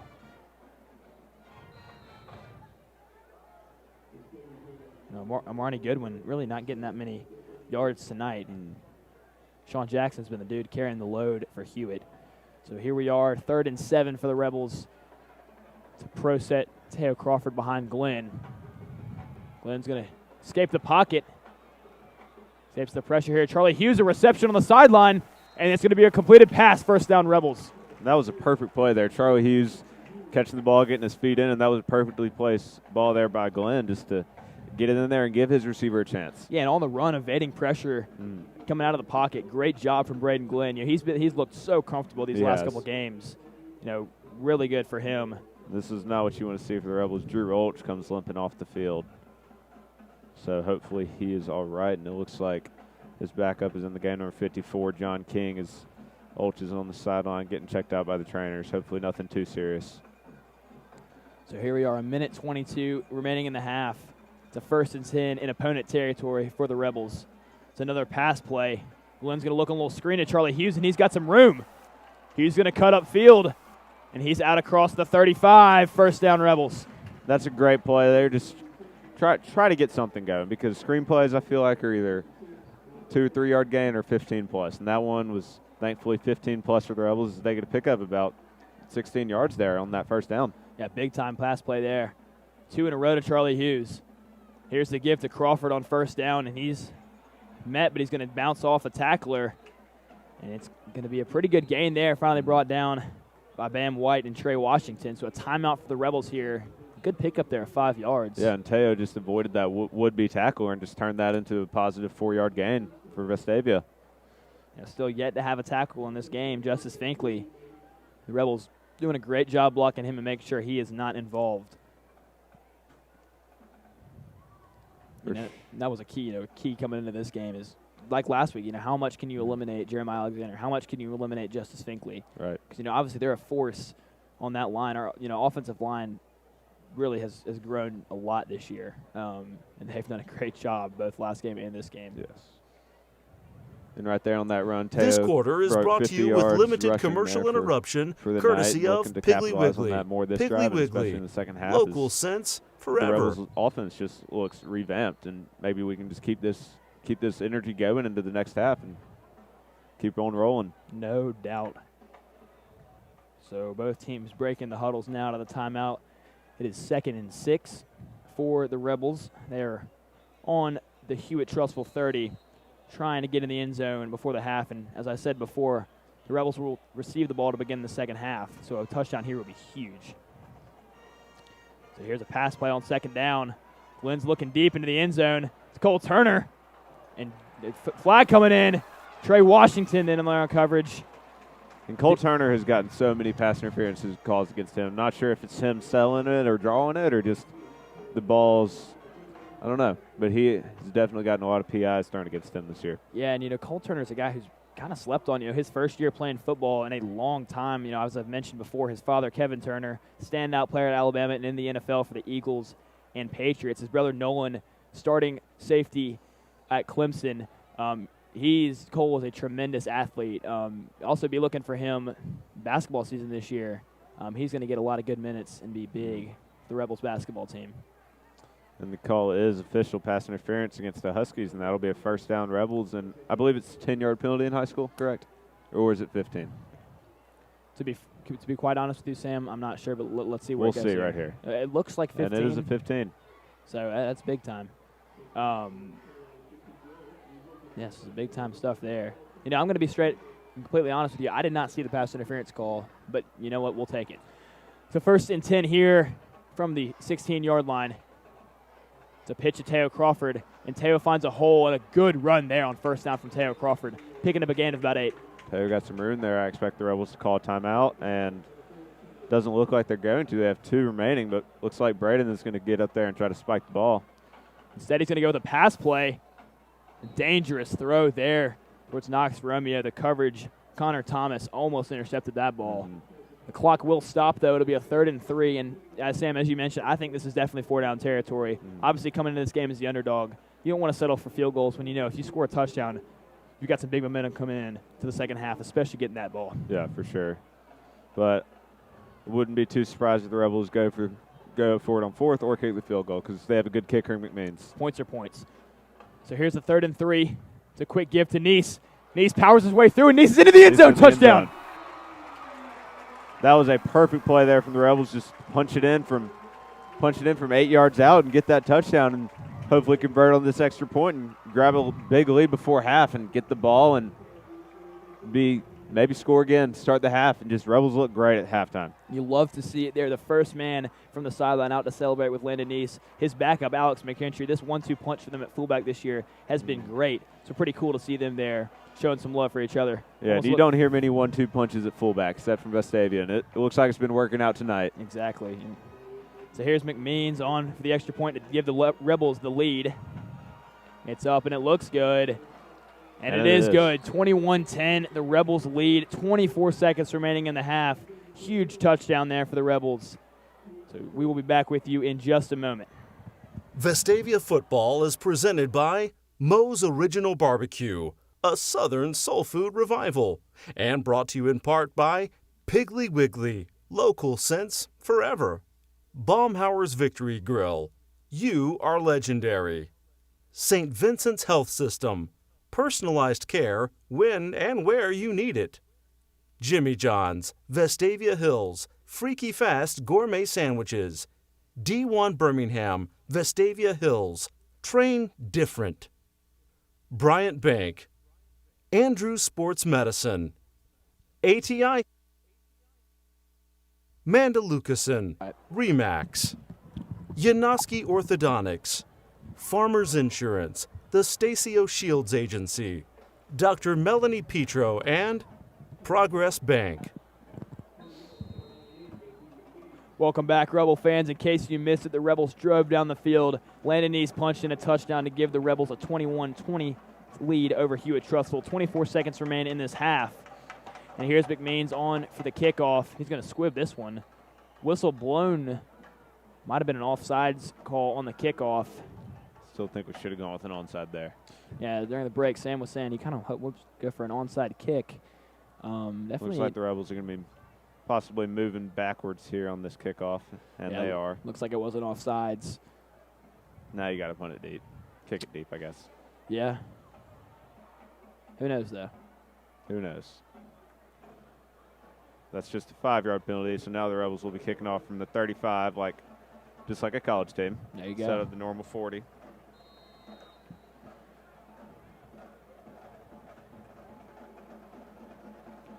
Hewitt Trussville has 2 timeouts remaining. We'll see if, depending on where they get the ball, they're going to try to get a score, or are they going to just knee it and take it to the half? So here's McMeans on. It's a really good kick. It's a great kick. And all the way back to the 2-yard line. It's fielded there by Amari Kelly. And Amari Kelly, this was a flag in the backfield, a big run for him. Hopefully it's a block in the back or holding. Few Huskies look like they're hanging back, along with Sean Jackson, the running back, out there on the kickoff coverage, but looking like they're hanging back around the 20, even though the return was up towards the 50. So you can only hope that was a block in the back or holding on the return team. See what the man with the white hat has to say about this one. And both teams are walking back towards that 20, 30-yard line.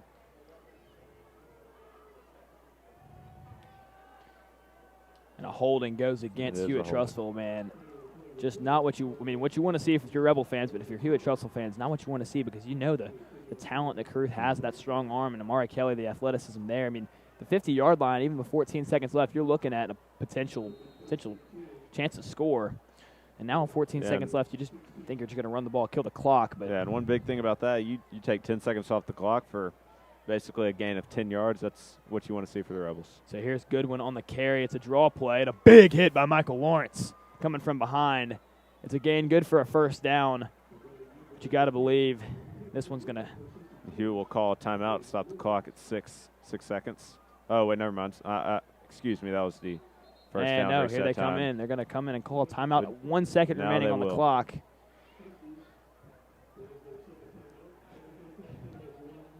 Sam gave me a little look there when I said 1 second. Sam and I are both Alabama fans, in case you didn't notice about how we talked about the Gus Bus earlier. 1 second is a word that we do not like to bring up a lot. Got to thank the Seminoles for finishing off the job in 2013. Oh, I love that.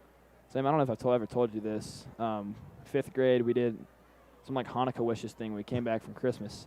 And one of my Hanukkah wishes, I was just so torn by the loss. One of my Hanukkah wishes was that Jameis Winston would throw the game-winning pass to Kelvin Benjamin to beat Auburn in the national championship. And that he did. And it came true. One of my other wishes was world peace. We have not quite gotten to that one yet. Not yet. Some are answered more quickly than others. So here's the last second here. Hewitt Trussville going to look to heave this one deep. So here's Caruth. Steps in. And that's going to fly out of bounds. That's going to end the half. The Rebels up 21-20 at the end of the half. Braden Glenn, 5 of 8, 59 yards. The stats don't tell the way he's played. He's played a great game, looked very comfortable. Teo Crawford carrying the load in the backfield. He's got 59 yards. Landon Neese picking up 3 touchdowns already tonight. Some big-time stuff for him.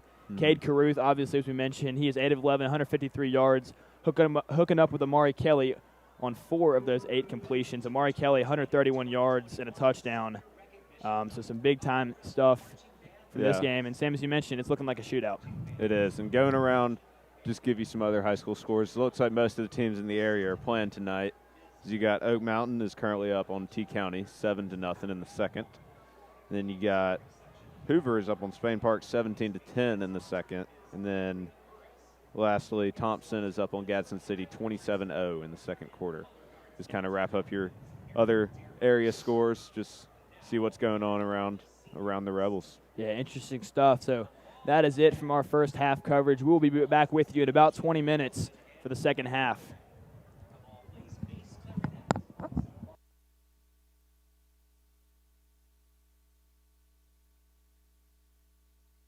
Vestavia Football is presented by Moe's Original Barbecue, a Southern soul food revival, and brought to you in part by Piggly Wiggly, local sense forever.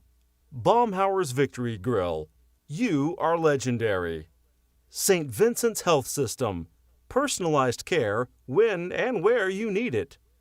Jimmy John's, Vestavia Hills, freaky fast gourmet sandwiches. D1 Birmingham, Vestavia Hills, train different. Bryant Bank, Andrews Sports Medicine, ATI, Mandalucason, Remax, Yanoski Orthodontics, Farmers Insurance, the Stacio Shields Agency, Dr. Melanie Petro, and Progress Bank.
The Rebel Halftime Report, presented by Mandalucasen Remax.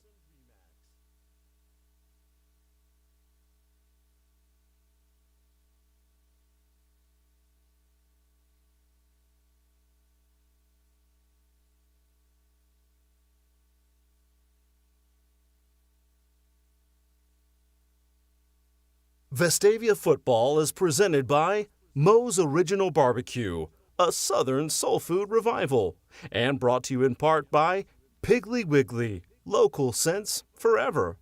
Baumhauer's Victory Grill, you are legendary. St. Vincent's Health System, personalized care when and where you need it. Jimmy John's, Vestavia Hills, freaky fast gourmet sandwiches. D1 Birmingham, Vestavia Hills, train different. Bryant Bank, Andrews Sports Medicine, ATI, Mandalucasen, Remax, Yanoski Orthodontics, Farmers Insurance, the Stacio Shields Agency, Dr. Melanie Petro, and Progress Bank.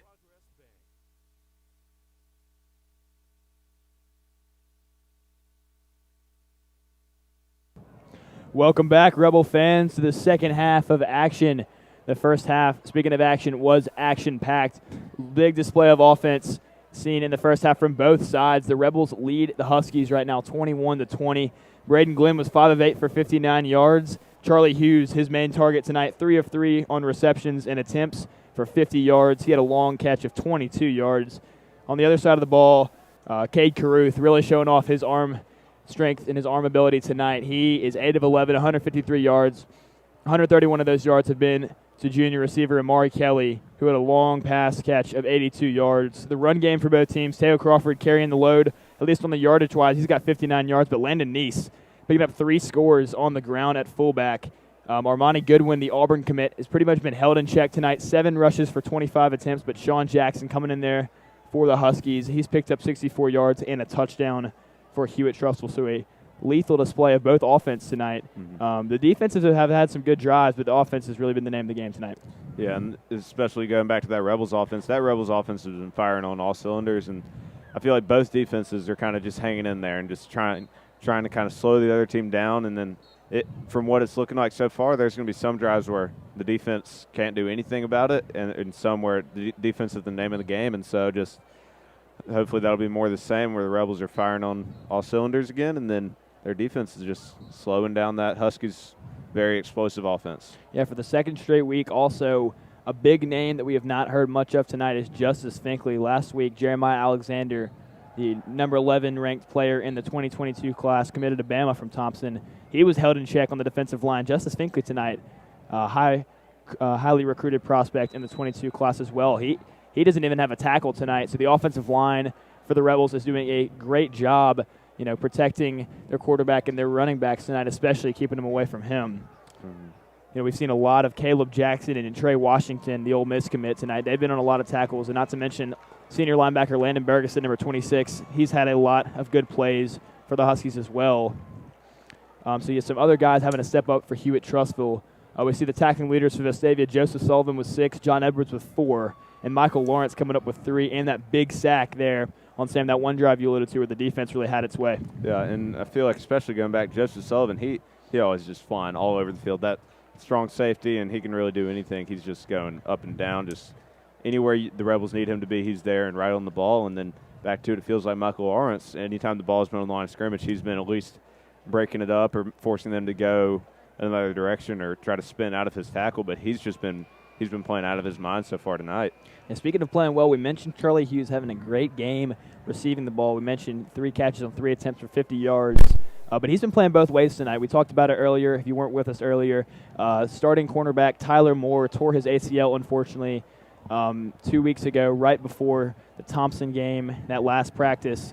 So very unfortunate there. And then Skylar McGee, who was filling in for him, is also hurt. He has a concussion.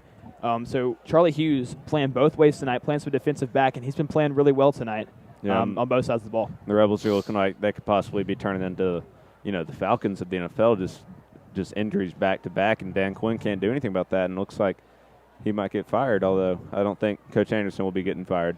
I did not think so. I think Coach Anderson, if there is a tenure in high school football, he's reached that tenure. He Obviously, has. his last season this year, he's been here for 48 years, 42 years as the head coach. Coach Anderson, the winningest coach in Alabama football history. For any Vestavia students or Vestavia parents, anyone who has an affiliation with Coach Anderson, the SGA is selling Coach Anderson shirts to commemorate his last season. Short-sleeve gray shirts are $20 and $25 for the long-sleeve blue ones. All proceeds are going to the fall charity, the Amelia Center. So the kick for the open up the second half is underway. It's fielded by Teo Crawford, who gets a lot of room to run, and he's out to the 35-yard line, so a good return to begin the half for the Rebels. Yeah, and Rebels, one thing that the Rebels have been doing well is they've been getting great field position.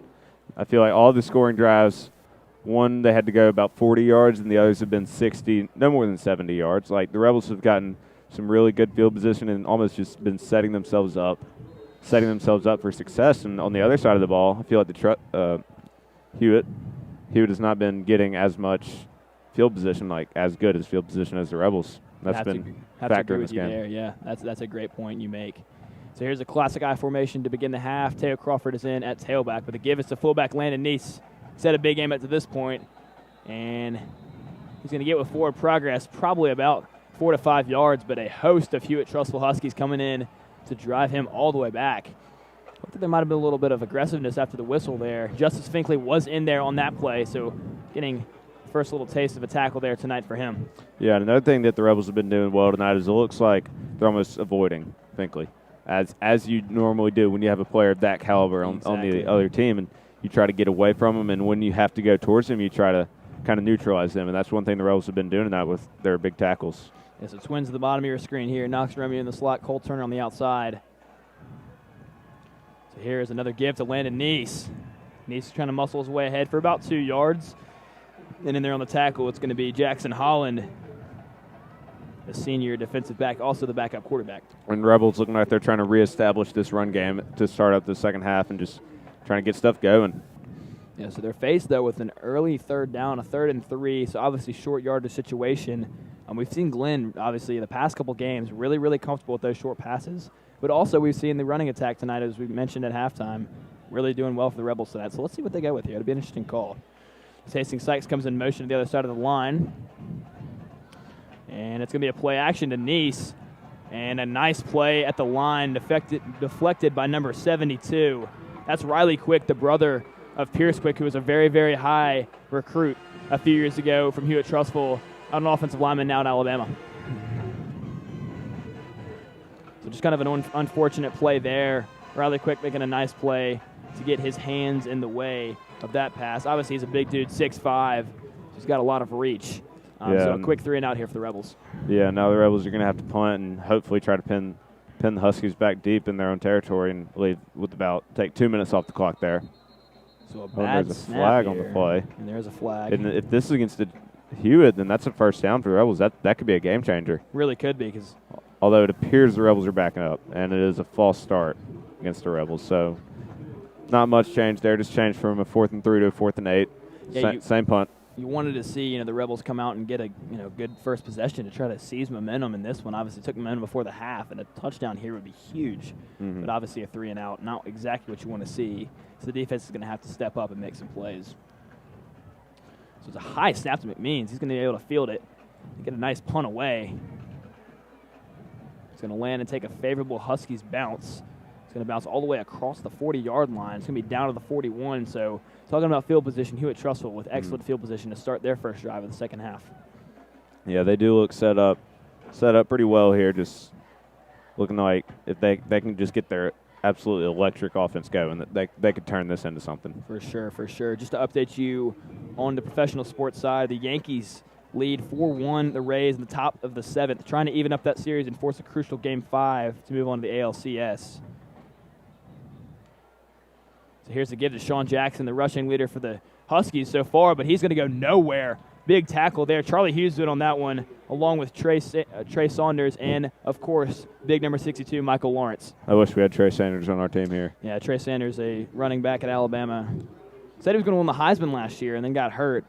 Did not make any Heisman declaration this season, although I think Mac Jones has a shot. He could. So 5 wide set here for Caruth and the Huskies, and it's going to be a quick pass out to number 44, Matt Miller, the junior wide receiver. Matt Miller, also a guy who got a lot of experience last year on the varsity roster. And this will lead the Huskies with about a 3rd and 1, and this is where you just want to stop them here for the Rebels, although, again, this could be 4th down territory. To give us the Auburn commit, Goodwin, and Goodwin's going to be tripped up in the backfield. Great play there by Trey Saunders to initially trip him up. Bryce Littleton brings them down. It's a 4th down for the Huskies. Yeah, and that was a loss of 1 there, so 4th and 2 coming up for the Huskies after that big stop there by Bryce Littleton, sorry. Blanking on the last name there.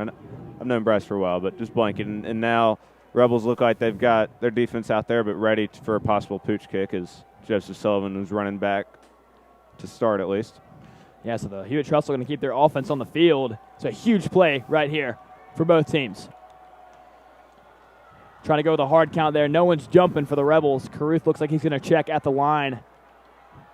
Play clock winding down. It's a timeout for Hewitt Trussell. Great job there by the Rebels. Great concentration. Student section is kind of coming alive a little bit. Towards the bottom, at least. We need to get the sophomores and the freshmen more involved. In the freshman student section, my brother, a freshman, who's telling us to give him a shout-out. I said, I'll give you a shout-out if you guys stand up and cheer, and they are standing up. I'm not cheering too hard right now, but let's see if they'll get a little animated. Maybe later after this Rebels touchdown this drive, right? Yeah, for sure. Got to speak it into existence. Exactly. So we'll get you some more score updates here real quickly. Let's head over to the NFL. Bears-Bucks tonight. Bucks up 13-0 on the Bears. 2:45 remaining until the end of the half. Tom Brady, 12 of 18, 121 yards and a touchdown. Ronald Jones, 10 carries, 50 yards for the Bucks as well. Nick Foles, getting a little broken in here as a starter after Mitch Trubisky, was benched. He's 12 of 16, 124 yards and an interception. Tom Brady's had a great couple last games after kind of a slow start to the season. Yeah, for sure. And the Bears, I don't know what they're going to do this year. I just don't like the Bears at all. Sam's a big Packers fan over here, so of course he doesn't like the Bears. So 4th down here, the offense is going to stay on the field for Hewitt Trussell. It looks like they're going to line up the offset eye. Sean Jackson is the fullback, and Auburn commit Goodwin in the backfield. Got to expect a handoff to go into him. And it is a handoff to Goodwin, and Goodwin is going to muscle his way across the 50-yard line. He just kept on churning. Those legs just kept pumping, and he just kind of willed himself forward those 3 yards past the chains. It's a little tough there for the Rebels not getting the stop. Going to make some big substitutions here. 4 Rebels running off the field. It's another offset eye look. This time it's a give to Sean Jackson, a misdirection. Sean Jackson, a big run there. He's going to break the tackle from Joseph Sullivan. And breaking another tackle, Sean Jackson all the way inside the 5-yard line, and a huge play there for the Hewitt Trussell on 1st down. Yeah, and Jackson looks really good. That's the best run of his young night so far, but he's looked really good tonight, just kind of being the all-around back there for the Huskies. Yeah, and that carry's going to put him over 100 yards now, 105 rushing yards for Sean Jackson tonight. He's played a very, very good ball game. So 1st and goal, it's going to be a give to Armani Goodwin, and Armani Goodwin met at the line, but he's going to find his way into the end zone. Touchdown, Hewitt Trussell. Yeah, it looked like he just kind of dove and poked that nose of the ball across the line, and that is a heart-wrenching drive there for the Rebels. Feel like you got him stopped. 3rd and 1, lose a yard. Then 4th and 2, they just plow forward and just all downhill from there. And this Huskies PAT coming up, which could turn out big as they've already missed 1. Yeah, tough sequence of events there, as you mentioned. Armani Goodwin, though, a very strong run there, being met at the line and then meeting someone at the goal line, but putting it in.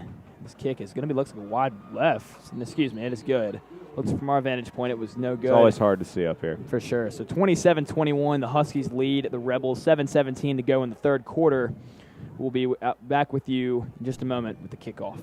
Vestavia football is presented by Moe's Original Barbecue, a Southern soul food revival, and brought to you in part by Piggly Wiggly, local sense forever. Baumhauer's Victory Grill, you are legendary. St. Vincent's Health System, personalized care when and where you need it. Jimmy John's, Vestavia Hills, freaky fast gourmet sandwiches. D1 Birmingham, Vestavia Hills, train different. Bryant Bank, Andrews Sports Medicine, ATI, Manda Lucasen, Remax, Yanoski Orthodontics, I got you. Farmers Insurance, the Stacio Shields Agency, Dr. Melanie Petro, and Progress Bank. The Rebel Halftime Report, presented by this quarter, is brought to you with limited commercial interruption, courtesy of Baumhauer's Victory Grill. Baumhauer's. Welcome back to You Thompson are Reynolds legendary. Stadium. Buddy Anderson Field. Hewitt Trussell leads 27-21 after a touchdown from Armani Goodwin. Here's the kickoff. It's a pretty good one. And this one's going to roll into the back of the end zone for a touchback. First touchback of the night for Hewitt Trussell and their kicker, William And maybe, Curtis. like you said earlier, they could. We're saying that they could trust that the Rebel offense couldn't really do much, and now the Rebel offense is kind of going well here. They try to kick them deep and try to pin them. Exactly. So interesting move. I see Lennon East coming to the sideline here. Looks like it's going to be Alex McKintry beginning this drive as the fullback. See Charlie Hughes, Cole Turner in the huddle as well.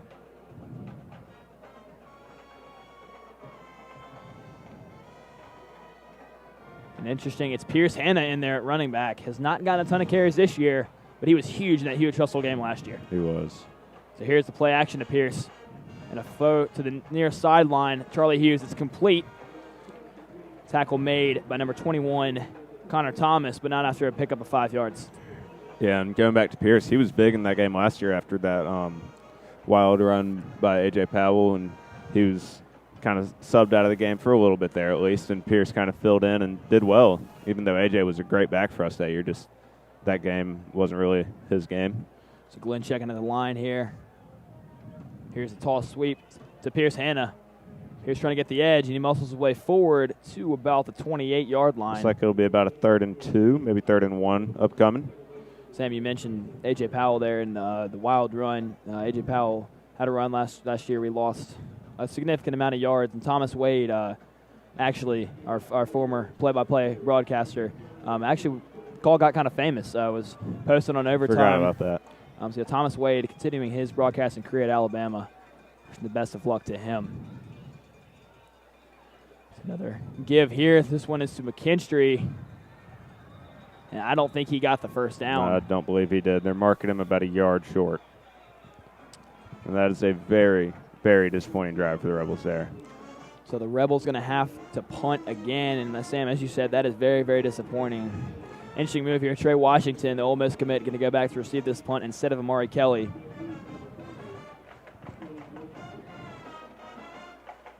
I guess when you have athletes like that all over your team, you can just stick anyone back there, you know? It helps. It probably helps. Here's the snap. McMeans, another high kick. Be fair caught at the, it's muffed! And the Rebels fall on the ball. A huge change of momentum there. Wow. I thought would be another give it back to the Hewitt Trussell off a punt, and instead Vestavia going to come up with a huge fumble recovery And off that the ball muff jumped punt. on by Thomas Watson there. And maybe you can't just stick anyone back there. Maybe you got to stick with your true returners, and that's a huge, huge turn of events there for the Rebels, and staring right down towards that end zone on their own, on the Trussell 37 there. Exactly. You know, Sam, you mentioned Thomas Watson jumping on that football. Thomas Watson tore his labrum last year during football season. Could not play during baseball season either, so it's good to see him back out there making some significant plays for the Rebels. So great field position to start the drive, Sam, as you've mentioned. It's been helping. So here we go out of the I formation. It's a tall sweep to Teo Crawford. Crawford's going to try to churn his way for Just about forward. 3 yards. Yep. So solid run on first down there. Yeah, that's what you like to see. When you get something like that, you just want to, you know, kind of bring the game back to normal, just try to pick up some yards and get something going. No doubt there. So Rebels really need to capitalize on this drive here. You know, picking up, you know, on a big momentum change there on the muff punt. It looked like he got a little caught between a fair catch late. Tried to get that hand back down. Just like Yeah, ball just bumped hit him off in the his chest, chest and yeah. just went flying. And thankfully, Thomas Watson was there to jump on it for the Rebels and have a huge, huge turnaround. So here's a second down play. It's a play action to Teo Crawford. And Glenn's looking deep to Charlie Hughes. Somebody got held a little bit, and the flag's wow. coming out. And that was a great ball there from Braden Glenn. It looked like Charlie Hughes was going to be the only person who could get to that ball. Yeah. It looks like got a little holding there. It was looking like a holding. I mean, I wouldn't be surprised if it was pass interference, but I feel like that play right there is more of a holding, as that ball could have been deemed uncatchable. Exactly. It looked like Charlie almost just got hooked by his defender there, but either way, you got to assume it's on the defense, and it is. Pass interference, says the man with the white hat, so a huge penalty going against Hewitt-Trussville. That will be a first down, Rebels, and creeping up on they will be in the red zone now. So, yeah, that 15-yard penalty, it's significant. It's big. Wait. Marking off the yardage here now. A little bit of a delay, it seems. A little bit of a confusion on the field, and now the referees are marching the ball forward, it appears. Rebels, I expect to be on the 19, and they are on the 19-yard line. I got to say, even though it was incomplete because of the pass interference, that's a very confident throw there from Braden Glenn. That's not something you would have seen early on in the season. He just has been making tremendous strides throughout this year and looks like a totally different quarterback than he did earlier in the season. So here's the give to Teo Crawford, and Crawford is met at the line by a ton of Hewitt-Trussville players. Justice Finkley was in there on the tackle. I believe that was his first solo of the night. And when you have someone that good, you can't moderate them all night. They're going to have their place, and that's one of those times where he just gets loose and gets that tackle for no gain there, and the Rebels are stuck with 2nd and 10 here. Exactly. It's a very good point you make there. So 2nd and 10, Rebels in the red zone. Twins to the top of your screen. It's Charlie Hughes in the slot. Cole turn to the outside. This quarter is brought to you with a swing pass out of Teo commercial Crawford. He's got some room in front of him. And Teo Crawford is going to find his way close to the end zone inside the 5-yard line, but a first down, Rebels. Again, we've talked about it earlier. Quarterbacks love their running backs in the flat. And that was Teo right there. That was a design pass to Teo. It looked like I believe there were twin receivers out there, right? There were Charlie Hughes and yeah, and so you send those receivers deep, and you just kind of peel that running back out there, and you kind of lead that middle linebacker kind of stuck on the line, maybe bring the tight end out to run a little sweep route around them, and that's how you end up with a 16-yard pickup there. Speaking of tight ends, Will Cox is back in the game. Him and Hastings Sykes, the 2 tight ends. It gives to Neese, and Neese is in the end zone. Touchdown. It's a great play there, and that is Neese's 4th touchdown of the night. He's been playing a great game, and anytime the Rebels get down there, they just hand it to big number 23, and he'll just punch it right in. Landon having that year of experience last year under his belt has really helped him out this year. And obviously he missed 2 games down with mono, but came right back and just picked up where he left off. He's a tremendous fullback. He's got a few small offers, so we'll get to see if he decides he wants to go play anywhere to continue his football career. So McMeans on the PAT to take the lead for the Rebels. PAT is up. It looks good from here, and it is good. Matthew McMeans making this score 28-27. The Rebels leading Hewitt-Trussville in this shootout. 3:59 remaining in the third quarter. We'll be right back with you with the kickoff in just a moment. Moe's Original Barbecue, a Southern soul food revival, and brought to you in part by Piggly Wiggly, local sense forever. Baumhauer's Victory Grill, you are legendary. St. Vincent's Health System, personalized care when and where you need it. Jimmy John's, Vestavia Hills, freaky fast gourmet sandwiches. D1 Birmingham, Vestavia Hills, train different. Bryant Bank, Andrews Sports Medicine, ATI, Mandalucason, Remax, Yanoski Orthodontics, Farmers Insurance, the Stacio Shields Agency, Dr. Melanie Petro, and Progress Bank.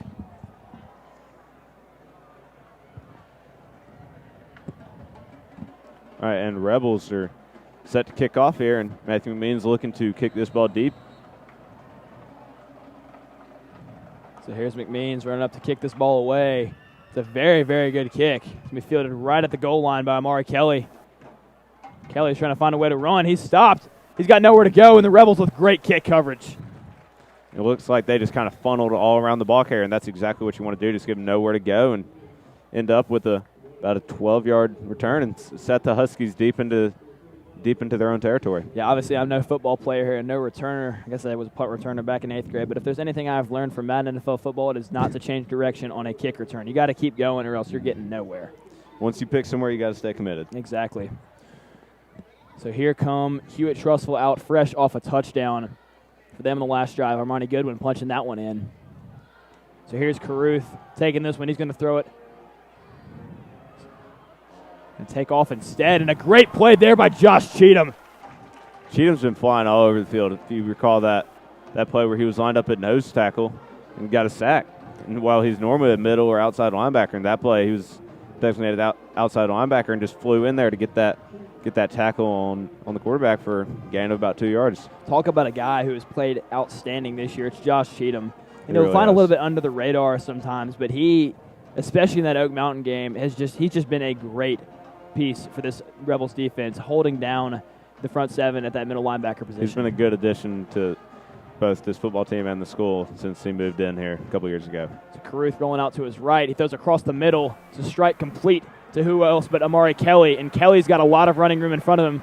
Joseph Sullivan now closing in, trying to make the tackle, and he does, but not before Amari Kelly is out across the 50-yard line to the 44. And that was really good open field tackling there by Joseph Sullivan, because if he misses that tackle, Kelly picks up at least 30 yards and most likely a touchdown. Yeah, very good play to break down and make that tackle, as you said. So here's a quick snap here. It's going to be a give to Goodwin. Goodwin's going to run good for about 7 yards, tackled finally by Trey Saunders from behind. So big first down pickup on the ground. The Huskies set up with about a 2nd and 4 upcoming. The Rebels are trying to run subs on and off the field and look a little off-kiltered here as Bryce Littleton is still running up to the line, not even sure where to go, because the Huskies are about to snap this ball. So here's Caruth making an audible. They give it to Sean Jackson. Sean Jackson continuing his good night. He's going to pick up another first down. Big hit in there from Will Cox. Wrestling for the football there at the bottom, but they're going to mark him down. So another first down on the ground for Hewitt Trustful. And Hewitt looks like they're just running all over this Rebels defense, and they just need to stand strong like they did on a couple drives in the first half and turn this game around. Caruth, he's going to pump fake. He's going to look for Kelly in the end zone, and it's caught. Amari Kelly, another touchdown for him. Looks like the pump fake got the defender there. Yeah, and that looked like that was Charlie Hughes in covered, and that looked like he was going back to his wide receiver roots, trying to jump up and catch it instead of stay with the receiver and try to bat that ball or just, make his presence known. He was trying to go for the interception and go for it all there, and turned out against his favor. Yeah, tough break there for the Rebels. A nice pass there from Cade Caruth. Amari Kelly continuing to have just an outstanding day. He has 200 yards receiving tonight. Wow. Cade Caruth, 233 And the 2 yards. touchdowns. The extra point is up. Looks good. Hewitt Trustful now leads 34-28. Cade Caruth, 11 of 14 for already 233 yards. He's playing a fantastic ball game tonight at quarterback. Mm-hmm. Mentioned Amari Kelly, 200 yards receiving now and 2 touchdowns. We'll be back with you in just a moment. Vestavia football is presented by Moe's Original Barbecue, a Southern soul food revival, and brought to you in part by Piggly Wiggly, local sense forever. Baumhauer's Victory Grill, you are legendary. St. Vincent's Health System, personalized care when and where you need it. Jimmy John's, Vestavia Hills, freaky fast gourmet sandwiches. D1 Birmingham, Vestavia Hills, train different. Bryant Bank, Andrews Sports Medicine, ATI, Mandalucason, Remax, Yanoski Orthodontics, Farmers Insurance, the Stacio Shields Agency, Dr. Melanie Petro, and Progress Bank. Welcome back, Rebel fans. Hewitt Trustful's fresh off a big pitch and catch from Cade Caruth to none other but Amari Kelly. So here are the Huskies set to kick off. This is a line drive kick going to be fielded by Teo Crawford at the 10. Teo looking for a hole here and a pretty good return out across the 30 to about the 33. Yeah, and Teo found a little seam there and took advantage of it, picked up about 5 to 10 extra yards there. A pretty good field position here for the Rebels to begin this drive. And at this point at the break, Sam and I were talking about it looks like whoever's going to score last in this ball game, whoever has the ball last, will win the game, because seemingly it's a score every possession. And hopefully the Rebels can, once again score on this possession and maybe the next drive get a big turnover. There's not been a turnover aside from that muffed punt this game. So here's Glenn back to pass on first down. It's intended for Cole Turner. And there was almost one. Should have knocked on wood or something there because number 21, Connor Thomas, was just right in there, just eyeing that ball when it went through Cole Turner's hands. A little bit of an errant pass there from Glenn. An interesting decision there to throw on first down. We also saw Pierce Hannis remaining in the game as the tailback. Hasn't gotten a lot of carries this year, but interesting to see him back in this game, especially after the way he played last year. We talked about it against Hewitt Trussell. Yeah, and another big substitution there. Charlie Hughes came off the field, and Knox Romeo came in for him. And Charlie Hughes has had the hot hand. He's been Braden's favorite target on the night. Yeah, it's the pro set again for the Rebels. It's Twins to the bottom of your screen. It's Glenn back to pass on second down. It's a interesting, not the best pass in the world there. Almost. That looked like it was confusion between the receiver and the quarterback. Knox looked like he was doing a just stop route, and then 10 yards out, and Braden threw it like he was running the post almost. Yeah, it looked like Braden hesitated a little bit there before he threw the ball. So that confusion definitely present out there. So here it is, a 3rd and 10, and obviously a passing down here. You got to find a way to keep moving the chains and keep possession of the ball with the way Hewitt Trussell's scored on the last 2 of their drives. For sure, and once again, another wide receiver substitution. Charlie Hughes comes in the game for Knox Romeo. So here it is, a pass on 3rd down. Glenn steps up in the pocket. He's going to run for this one. And a pretty good pickup there for Braden Glenn. I think he's going to be just short. Would not be surprised to see if he was short if they're going to go for this one. Rebels are looking like they're standing on the field, bringing in the heavy package. Subbing Will Cox number 87, in. Will Cox in there for Cole Turner, and then Charlie Hughes also comes off the field, looking like they're trying to bring a lot of muscle and just pound this ball on the ground. Cole Turner comes back in the game. He was going off to get the play, I assume. Got to believe this is going to be a give to Landon Neese. Either that or QB sneak. Both of those are very prevalent plays for this Rebels offense. So Glenn's checking to the line. Might be checking away from Justice Finkley. It's a give to Neese. Neese is met at the line, but Neese keeps his feet moving, and a big first down pickup on 4th down. Huge play there for the Rebels. And right there, that was just Neese. He got hit at the line immediately, and it looked like he wasn't going to get that first down, and then he turned to his right and just kind of fell forward for a pickup about 3 yards, and that might be the biggest 3 yards the Rebels had tonight, not that hasn't touched the end zone, I mean. Yeah, Landon Neese, just a man full of muscle. He's standing 5'11", but 215. Kind of like Sean Jackson there, standing about the same size, but 225. All right. Just big dudes who can really run. Great job there by Landon Neese to pick up that first down. Rebels set up in the I formation here. So here's a tall sweep to Pierce Hanna, his 2nd carry of the night, and he's going to get about 3 yards there before he's brought down by Landon Bergeson. Yeah, it looked like there Pierce was just trying to follow his lead blocker in the fullback there, and just kind of you saw him put his hand out on his back, and he was just trying to get Neese to lead him to the glory land, and he led him for about 3 yards. So that is the end of the 3rd quarter. Hewitt Trussville leading Vestavia Hills 34-28. A shootout up to this point, something we did not expect to see coming into this one. All. Vestavia the Rebels will have the football ball is presented 2nd by and 7 Moe's Original on their own at Barbecue, 48 when we return. a Southern soul food revival, and brought to you in part by Piggly Wiggly, local sense forever. Baumhauer's Victory Grill, you are legendary. St. Vincent's Health System, personalized care when and where you need it. Jimmy John's, Vestavia Hills, freaky fast gourmet sandwiches. D1 Birmingham, Vestavia Hills, train different. Bryant Bank, Andrews Sports Medicine, ATI, Mandalucason, Remax, Yanoski Orthodontics, Farmers Insurance, the Stacio Shields Agency, Dr. Melanie Petro, and Progress Bank. This quarter is brought to you with limited commercial interruption, courtesy of St. Vincent's Health Systems. Personalized care when and where you need it.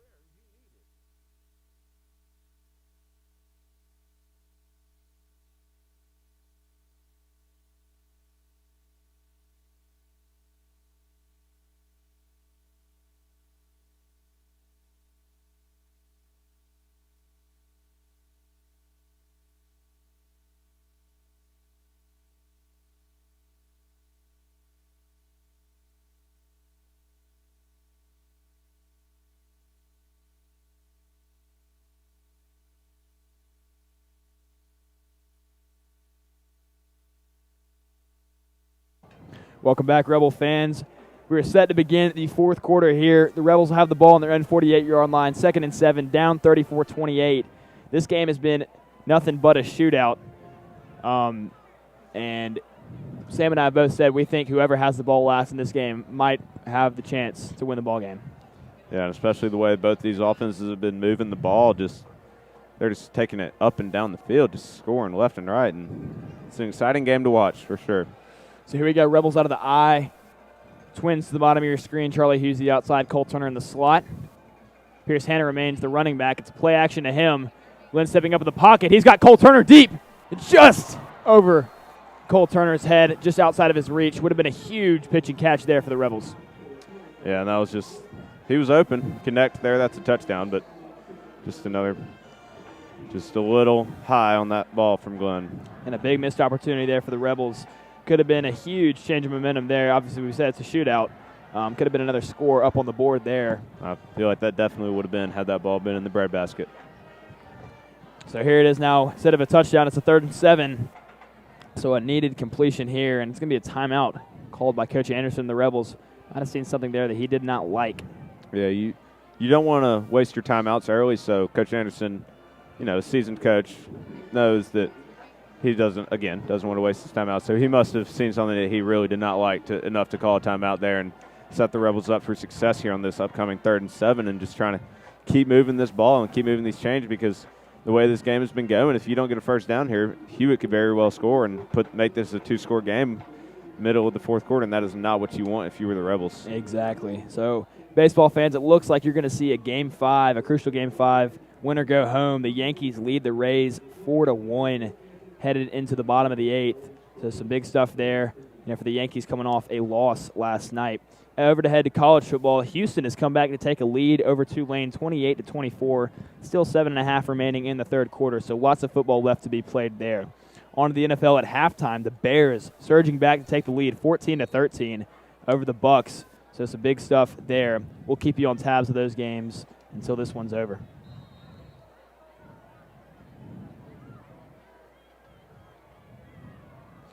So here we are coming back out of the timeout. The Rebels need a big pickup. They're going to come out with the pro set. Teo Crawford is back in at running back. Neese, the fullback to Braden Glenn's right. Hughes at the bottom of your screen. Cole Turner to the top as the receivers. So here it is, 3rd and 7. Glenn has to evade the pocket. Looking like where he's got nowhere to go. And Glenn's going to use his legs. And he's going to pick up a significant amount of yardage there. Looks like it's about 4th and maybe 2 upcoming. And, again, the Rebels might go for it. They went for it on 4th and 1. Just that last set of chains and looking like they're going for it, and the offense is on the field. And once again, bringing Will Cox out on the field, he's been a big blocker tonight because the Rebels have had a lot of short yardage, 3rd and 4th downs tonight, and he's out there again. Yeah, so this is obviously a huge play here. Beginning of the fourth quarter, we saw a huge momentum shift last week when we didn't pick up the touchdown at the beginning of the fourth quarter. So definitely need a pickup here for the Rebels. Here it is, 4th and 2. Rebels with the ball on the 47-yard line. It's going to be a toss sweep to Teo Crawford, and Teo's going to turn it upfield, and it's going to be good for a Rebels first down. Another huge play there. Riley Quick in there on the tackle alongside number 28, Clint Simpson. And that's what you got to do there. It says drive builders. Paw forward for 4 yards there on 4th and 2, and now you get yourself set up for another fresh set of chains and hoping to get 10 more yards here and keep on pounding this ball and just run it down Hewitt's throat and eventually find the end zone. So with the way this clock is looking, it looks like the Rebels, if they can punch this one in here, might be the ones to have the ball as the last possession. So we'll see how that plays out. It's Glenn back to pass on 1st down, and he's looking deep again. And this one's going to be picked off. Just overthrew his intended receiver, Charlie Hughes. Connor Thomas has this one. He's got a lot of room in front of him to run. And Connor Thomas changing momentum with that interception there. So a big mistake there by the Rebels. And that's going to be really costly there in the grand scheme of things. Yeah, and that ball looked like it just kind of flew out of Braden's hand, just not where he wanted it to go, and just, definitely not the result you wanted to see from that after that promising 4th down conversion there from the Rebels. The Rebels defense really needing to come up and make a big stop here. We've seen them. They are capable of doing that. They had a huge, back in the beginning of the second quarter, had that big sack there from Michael Lawrence, followed by Josh Cheatham. So here's Caruth giving it off to Goodwin. And Goodwin hurdling at the line, and he's going to pick up about 5 yards here. Big run there for him on first down. Yeah, and the way this Husky offense has been going, they've just been pounding the ball and just keep racking up yards, and hopefully the Rebels can keep them out of the end zone and keep them on their own side of the field here. For sure. You got to expect Hewitt Trussville, even though with plenty of time remaining on the clock, they're going to want to run this clock down as much as they can. Well, I say that, and they come out with a 5-wide set. Look for them to motion back, as they've done pretty much all the time. But no, Cade Caruth takes it. Quick pass for Armani Goodwin. And Goodwin's going to scramble away from Houston Owens' tackle. And it's going to be a first down for Hewitt Trussville.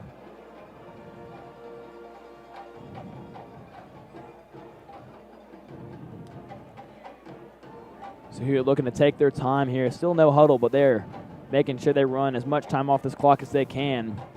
It's going to be Sean Jackson now to Caruth's right.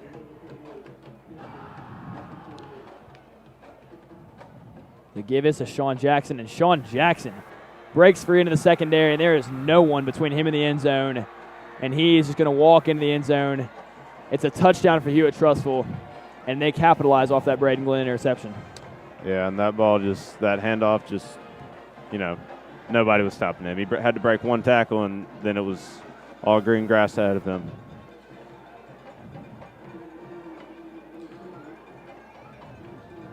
So Sean Jackson now up to 170 yards on the night. He has been churning and burning for Hewitt Trussville tonight. The score now 40-28. The extra point up and coming. So it looks like Hewitt Trussville is going to take their opportunity to try to go for a 2-point conversion to make this a 14-point ball game to ensure that they have a full 2-score lead.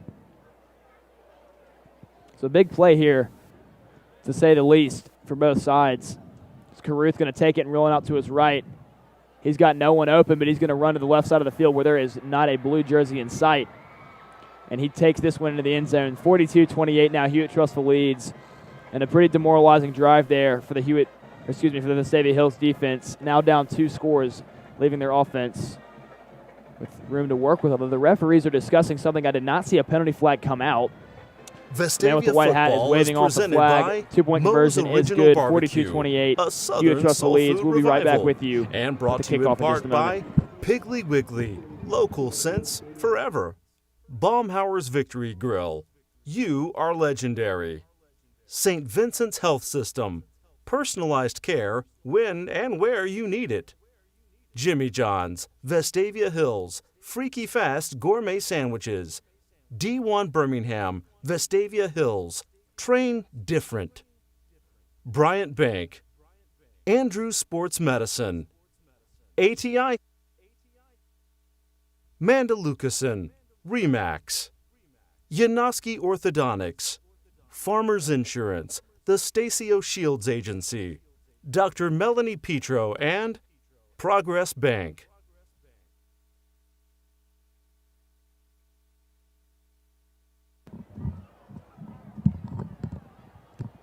Welcome back, Rebel fans. In case you missed it, Sean Jackson took a big run to the house on that last play. 58 yards for the touchdown. He now has 170 yards on the night. Hewitt Trussville leads the Rebels 42-28. And the Rebel offense is going to have to come out and make some moves. And quickly. This Yes. clock is draining. At 10 minutes remaining in the game here, and we all know how quickly the clock can move. Interesting how Hewitt Trussville's lining up to kick this one off. Haven't quite figured out what their strategy is. Sometimes they're kicking them deep, sometimes they're kicking them short. It's really just kind of a guessing game at this point to see what they're going to do. So here's William Curtis. It's going to be a bit of a short kick, the 20-yard line, fielded by McKinstry. McKinstry's got a hole. McKinstry with the return. It's a big return out across the 45-yard line. So some good field position here for the Rebels to begin the first half. And Braden Glenn trying out back on the field, trying to make amends for that last interception. For sure, and the Rebels just need to, come out here and just show they got some heart in them and come out and just play through adversity like Nick Saban always talks about. Yeah, for sure. And the way that this game is going tonight, I mean, it is not out of the question for the Rebels to score quickly, get a stop, and get the ball back and score again. This game is it's been a shootout, something that we did not expect. So there is obviously a lot of unpredictability left in this game. Twins to the bottom of your screen here. It's Charlie Hughes, Cole Turner, give it to Teo Crawford on the sweep. And Crawford's going to be met after picking up a couple of yards. Landon Bergeson in there along with Clint Simpson, taking Teo down after a gain of about 3 yards. Yeah, and that's Rebels have been a consistent 3-yard pickup on first down, but you got to think. You got to get more than that on first down now. Exactly. Now they've been shutting down the run a lot more because in the first quarter we were picking up 5, 6, even 7 yards on first down consistently, and now we're moving 2, 3 yards on first down. I mean, got to do something. Yeah, you got to wonder where those short crossing routes have gone. They were really helpful for us in the beginning of the game. Seem to have gone away from him.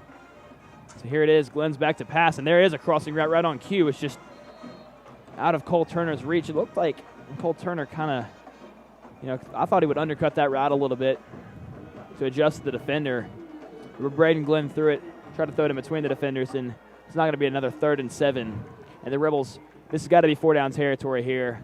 You cannot put the punt team on here, even if you do not convert here. It's getting that time of game, and you're right in the middle of the field. I mean, you gotta go forward here. Exactly. There's just nothing to lose here for Vestavia. They played a great game up to this point. Hewitt Trustful, a powerhouse in the state of Alabama. Also up in the rankings nationally. So you're the Rebels. You got nothing to lose here. So here is Glenn, I formation. It's going to be a play action to Teo Crawford. It's a bootleg out to his right. He's got Neese in the flats, and Neese is going to pick up a first down, I believe.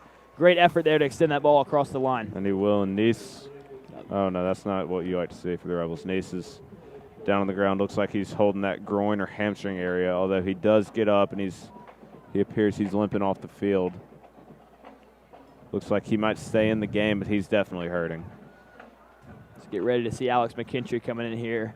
And if you got to see a backup, Alex McKintry is the one you want to see. And I'm incorrect there. Neese is coming off the field, and I believe McKinstry is in the game now.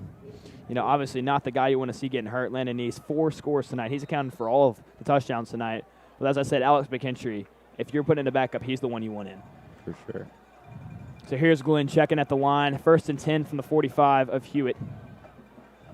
The give is to McKinstry right on cue, but he's going nowhere. Wrestled down by about 3 Hewitt Trustful defenders. Big number 9, Bam White in there. Good to see him obviously getting in there on the play as he was hurt earlier, but he's played a pretty good ball game up to this point. The Rebels here set up with a 2nd and 8. Sam, as you mentioned, that clock is ticking now, just under 8:45 to go in this game. It seemed like just a second ago there was 10 minutes remaining. Yeah. So the Rebels obviously got to move quickly here. Going to have to look to go to the air more than you are the ground. For sure. And the thing with this Rebels offense is, they're more used to the ground. That's what they're kind of better at, and so we'll see how it works. Well, here's a play action to Neese. Another design throw to Teo Crawford, and a good block there by Cole Turner. Oh, and it looks like a late hit, and the flag comes in. Costly penalty there by Bam White. That looks like as Teo was going out of bounds, he might have still been inbounds, so I can see why Bam White is arguing that call. But, I mean, definitely slowed up. He was slowing up. He was going out of bounds, and he just shoved him in the back. And so that's going to move the Rebels down. That's going to move the Rebels right around their 17-yard line and in the red zone and looking right at the end zone. Yeah, sort of like the same thing we saw last week when Braden Glenn was clearly going down for a slide and Jeremiah Alexander came in and hit him late. Sort of the same thing we're seeing here, just defensive players getting a little over-aggressive. So that is a huge penalty there for Hewitt Trustful, moving the Rebels inside the red zone, as you mentioned there, Sam, all the way to the 17-yard line. And now with 8:20 to go, the Rebels are in striking distance. Of course, 25 seconds ago, they were on their other half of the field. So definitely a needed score here if you're a Vestavia Rebel. So Glenn is checking at the line once more. And it's a QB sneak on first down. Sam, you said we'd see it again. Here we do. Nothing really going. And he's going to be slammed down to the ground. Surprised we didn't get a penalty flag there, as it looked like the play would already been blown dead. It could have been because, the referees blew the whistle, and then after the whistle, Hewitt's body slammed Braden on the ground. Looks like Jonathan Allen there from that 2015 SEC championship game. And speaking of slamming people on the ground, Bama, Jordan Battle. How about that tackle last week against Texas A&M in the secondary? That was big time. He's been playing great for Bama, along with former Hewitt Trustful Husky Malachi Moore, who won SEC Player of the Week last year on the defensive side. So here's Glenn looking on a fade route to Charlie Hughes on second down, and it's going to be caught into the end zone. Touchdown, Rebels! And a great pitch and catch from Braden Glenn to Charlie Hughes. That was a perfect play there. Just Charlie Braden put that ball up to where nobody but his receiver could get that ball, and Charlie just went up and grabbed it. And a couple of the Huskies are still arguing that call, saying that he was out of the end zone, although from up here I saw green grass between his foot and the end zone, and now I'm not sure if he bobbled the ball or not. But, I mean, from what I could see, that looked like a touchdown. Yeah, so a huge play there for the Rebels. Needed that touchdown. They did. So now it is 42-34, coming up with an extra point to make it a 7-point game. And, Sam, you mentioned Charlie Hughes great at high-pointing that ball. You know, you mentioned it, him playing defensive back, trying to do that. But, you know, he makes amends for it there. Shows why he's a great receiver. And the Rebels stand in this water bucket style. Hoke and Smith. now they're coming back up to the line. Hoke Smith taking off his usual special teams jersey. Why does he do that? Do you know? I'm actually not sure. We don't have double numbers listed on the roster. Yeah. But you just got to love it. He did. McMeans boots the extra point through. It was good. 42-35, a huge touchdown there for the Rebels, bringing this game to within 7. The defense is going to have to step up. Vestavia football So is Hewitt presented Trussell will by get the ball Moe's back, I'm Original assuming, Barbecue, a on the Southern kickoff soul when we food come back. revival, and brought to back you in in just a part moment. by Piggly Wiggly, local sense forever. Baumhauer's Victory Grill, you are legendary. St. Vincent's Health System, personalized care when and where you need it. Jimmy John's, Vestavia Hills, freaky fast gourmet sandwiches. D1 Birmingham, Vestavia Hills, train different. Bryant Bank, Andrews Sports Medicine, ATI, Mandalucason, Remax, Yanoski Orthodontics, Farmers Insurance, the Stacio Shields Agency, Dr. Melanie Petro, and Progress Bank.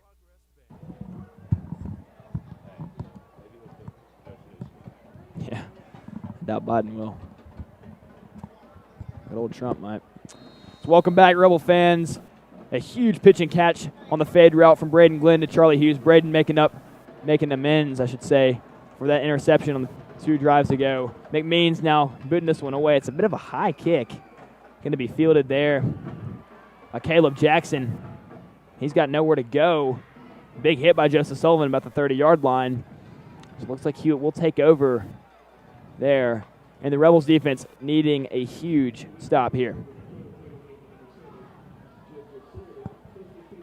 Right here, if you're the Rebels, you just got to want a 3 and out here. Excuse me. You just got to want a 3 and out, or at least a short-lived drive, and definitely not to find the end zone. You got to definitely watch the time, though. Obviously, if Hewitt Trussell goes 3 and out, they're going to have time for the Rebels to get a possession in, and you don't want to give the ball back to Hewitt. That's the only thing. You know how electric this offense is. You also don't. I see where you're coming from, but you don't want to, for sure, let this offense go and do something like this. As Amari Goodwin is running down the field for a pickup of about 35 yards, and just letting him break loose and kind of show some of his special talent that he has. Yeah, Armani Goodwin, very, very silent in the first half, but in this second half, he's really picked up a good bit of the load. Obviously, Sean Jackson really carrying with 199 yards tonight. Armani Goodwin, though, big run there. He had that touchdown 2 drives ago. So yeah, on cue, it's to give to Sean Jackson, and Sean Jackson's got some room. Picks up about 5 yards there. Yeah, so another good first down run for Hewitt Trussell. Makes a man miss there. It's that would-be tackler and John Edwards there just kind of, got sidestepped, and Jackson went on for a 5-yard pickup. So just under 7 to go now in this game. Time getting crucial, obviously. The Rebels need a big stop, although they're Hewitt Trussell already in enemy territory on the 35-yard line. A turnover here would be huge. No doubt. So Caruth is going to take a quick pass there, complete to number 24, Casey Zachary. He's been the target multiple times tonight, and that's going to pick up a Hewitt Trussell first down. Huskies are just moving the ball with will here. Yeah, no doubt. Looks like the Huskies are going to go slow again, although the clock is stopped after Zachary was hit out of bounds.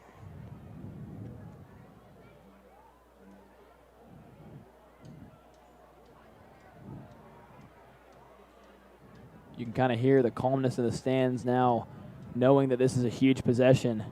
And that's a false start, no doubt. The entire offense moved besides the center. Somebody definitely jumped there, whether it was offense or defense. And it appears to be offense as they're walking back, and it is a false start there on on the Huskies, and now they're set up with the, what is that, first down, I believe? Yes, 1st and 15, and so this is right where the Rebels want them to be. Exactly. You know, set them behind the chains to start with the drive, and hopefully you can just keep them here, you know, limit their yardage here. For sure, no doubt. Rebels needing a big stop, as we've said multiple times. Look for this D-line to get aggressive here. Michael Lawrence signaling up here. And it's D-line shifting around a lot, trying to figure out what the play is. Just snap to Caruth's right. He's going to roll out that way. Coming back to the left. And a good play there by Houston Owen breaking down to make the open field tackle. Yeah, and that was a big tackle there by Houston. It's, you know, it picks up a little bit of the game, but you're still behind the chains, and you're set up again with the 2nd and 13, it appears. Yeah, Houston Owen showing, you know, a key concept of defense, staying home and making sure you stay in your lane. Didn't, you know, make sure it didn't flood to the other side where everyone else was. Stayed home, and on the cutback play, allowed Caruth to get just a few yards. And Caruth trying to signal to his team, got a little bit of motion here. So here is going to be a reverse play to Amari Kelly. Talking about staying home. A great play there by the Rebels. Big number 94, I believe, Andrew Sykes. And that play led on the again, tackle. Josh Cheatham there.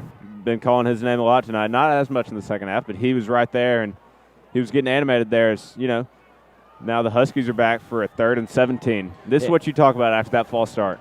Yeah, Andrew Sykes playing a great job there, staying home, staying to the outside, tripping him up, and as you said, Josh Cheatham running in there to make the tackle. You always got to have multiple people in there to finish the job, because a lot of times when you have an open field tackle, especially with such a good athlete as Amari Kelly, you know, one man can't do it all the time. And so you got to have backup and have your friends come in there. And that's exactly what Cheatham did with Andrew Sykes. Looks like it's going to be a run play here. It's a misdirection to Sean Jackson. He's going to break a tackle, but he is not going to get the first down. So an interesting play call coming up here. We know we have not seen a Hewitt-Trussell field goal come yet. The kickers we don't think are great. And it looks like their offense is staying on the field here for 4th and 10. I'm assuming that's why they did a run play there, although, you know, that could have drastically changed as Sean Jackson was hitting the backfield and just bounced off that tackler and picked up about 7 or 8 yards, and now, you know, Huskies have a 4th and 10. Yeah, no doubt. Clock under 5 minutes to go now, 4:38. This is a crucial play here for the Rebels. And you got to assume that they're going to be throwing the ball here, although they are under center, so who knows. Caruth trying to go with a hard count here, now checking at the line, getting his play call from, and it's going to be a timeout for Hewitt. Great job there by the Rebels. Another great display of concentration, not jumping off sides. So 4:21 remaining in this one. Hewitt has called a timeout, 42-35. Yeah, While we're at sure. a break, let's get you some score updates. And one thing you always see with the hard count is, especially if we have any NFL watchers out here, you know, you've been seeing a lot of hard counts this year. Speaking of NFL, Jimmy Graham on my fantasy team, I just got an ESPN notification saying Jimmy Graham did what? Bears tight end hauls in a nasty one-handed grab for touchdown with defender draped all over him. Maybe that'll be extra fantasy points. Maybe. So back to MLB, the Yankees definitely look like they've got this one in control, up 5-1 in the top of the ninth. Should force that game 5 that we have mentioned. Houston still leads Tulane 35-31 now, 5.5 remaining in the third quarter still.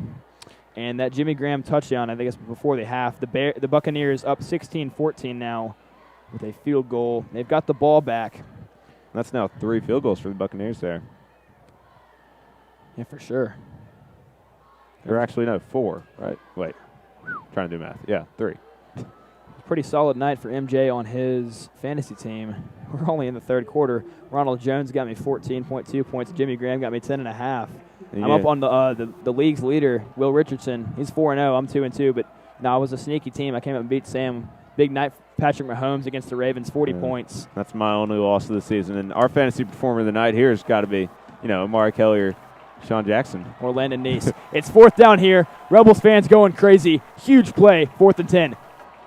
Caruth rolls out to his right. He's got pressure. He steps up, and he's going to throw deep into the end zone. And it's going to be incomplete.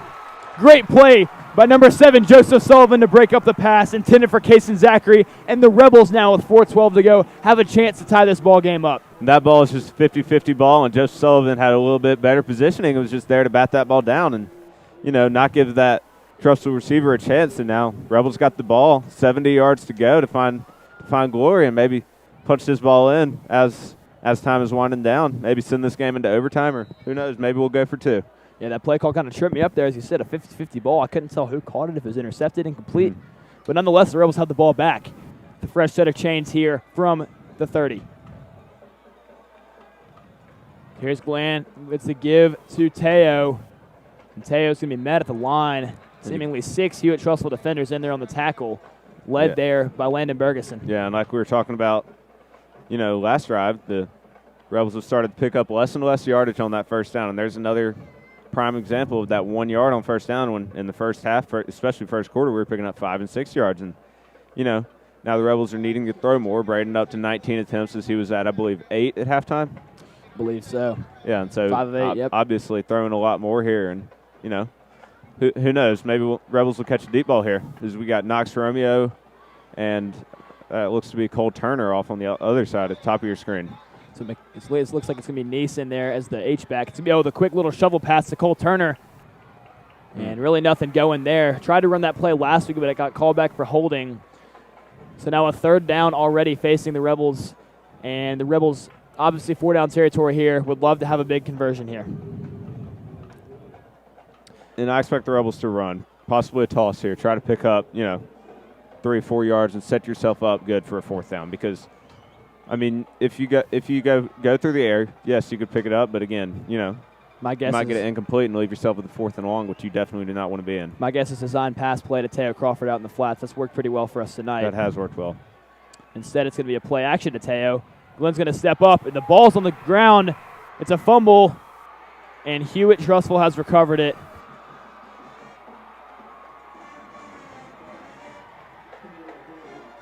That ball, Braden just got hit from behind and a defender just draped his arm right over as Braden was trying to throw the ball. And, no tuck rule there for us.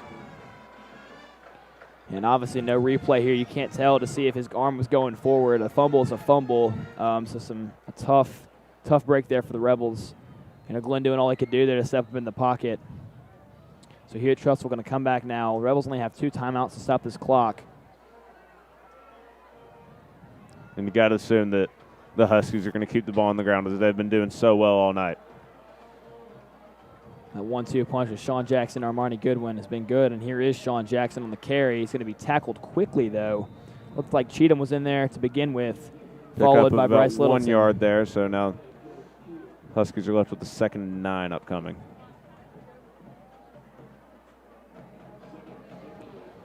So Hewitt taking their time here, making sure they can milk this clock all the way down as far as they can. Seems to be no rush for them.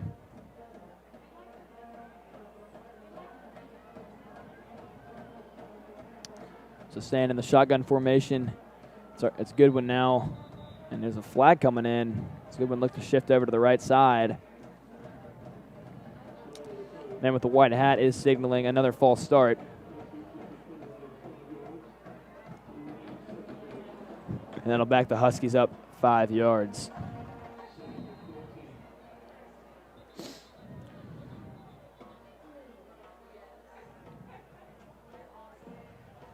The Huskies look like they're walking off in the huddle. Was there a timeout on the field called? I do not recall one. Couldn't quite tell. Looked like Coach Anderson was by the referees, but there would be no point in calling a timeout here since the clock stopped. So I don't assume it was.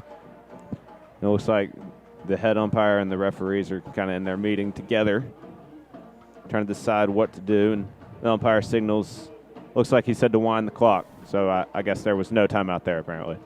I'm glad you used the correct language here. Obviously, I know he's called the head umpire, but I like to call him the man with the white hat just for fun. It's actually funny during the Oak Mountain game. Miss Jones got a kick out of this. Referred to the man with the white hat as the man with the yellow hat, who was actually a key character in the Curious George series. He was. We don't actually have a name for the man with the yellow hat. That is what he's called throughout all the books and the stories. Although I think I saw a movie one time and they called him Todd. So we'll go with Todd. Okay, we'll go with Todd. You know what George said, right? Coach Anderson does not look too happy out there on the sidelines. I'm not really sure what the issue is. It's going to be 2nd and 14 anyways for Hewitt Trussell after the false start. And now the Rebels coming off the field. Seems to be a lot of confusion. Maybe it's just us, but it seems that on the field there's some confusion. Got to agree with you there, Sam. I'm not quite sure what happened. And it is going to be a timeout assessed against the Rebels. Not really sure what happened there because the clock stopped after the false start. Yeah. It's a very strange sequence of events there for sure. So now the Rebels only left with one timeout to stop the clock. It looked to me, though, like Coach Anderson did not either mean to call the timeout or not call the timeout, but they're going to give it to him anyways. Although all the refs converging here about the 40-yard line. Now they're going to give it back to him, but you got to wonder. You know, just something strange was going on down there. No doubt.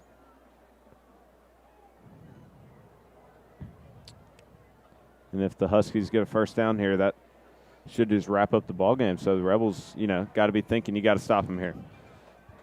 Just to let you know, baseball fans, the Yankees beating the Rays 5-1. Series all knotted up at 2. Winner go home, Game 5. Be coming up. The Braves win their series today against the Marlins. Now I'm putting the Marlins at a career, I believe 7-1 postseason series record. Every time they've been in the postseason, they had won the World Series, but obviously didn't really think they'd do that today. Houston Astros also down the Athletics. The cheaters, the trash can boys, moving on to the ALCS. The Stros. And then the Dodgers up 6-2 early on the Padres. They're up in the series 2-0. So Caruth gives it to Goodwin. Armani Goodwin bounces off a couple tacklers.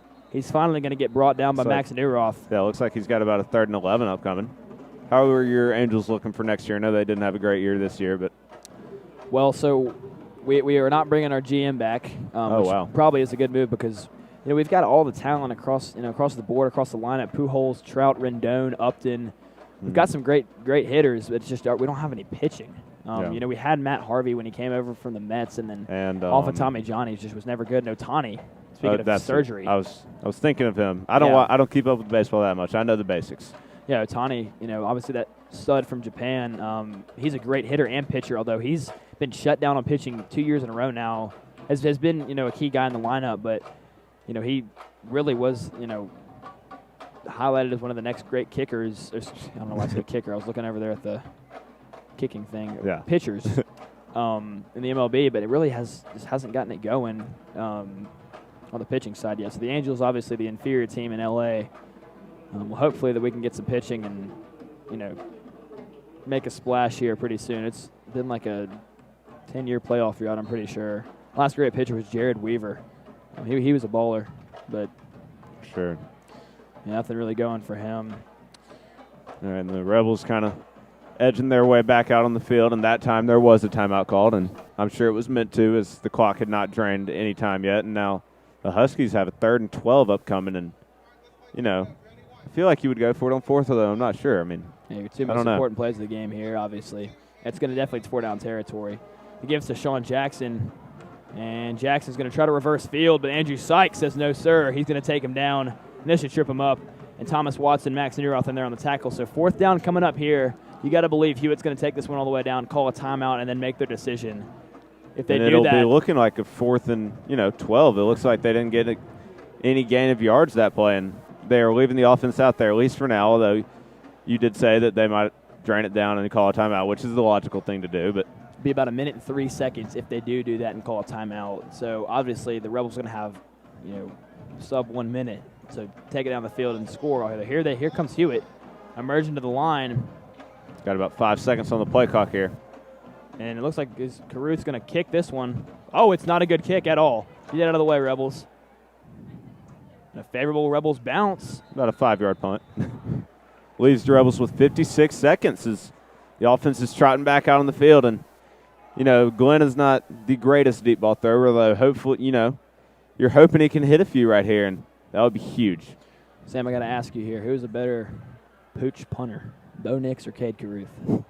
Bo Nix he had a great pooch kick against Kentucky. I was watching that game. He kicked it down to, about the 2-yard line? Yeah, well, the sad thing is if you're an Auburn quarterback, you actually practice that because you do that for some reason. I don't know why. I'll never understand it. I will never understand anything that Gus Malzahn does. Somehow he finds ways to win big games sometimes, then he loses to the Gophers. Go Gophers. So whistle coming in here. Not sure what it was for. Speaking of the Gophers, the Big Ten picking up their season beginning October 24th. So we're excited about that.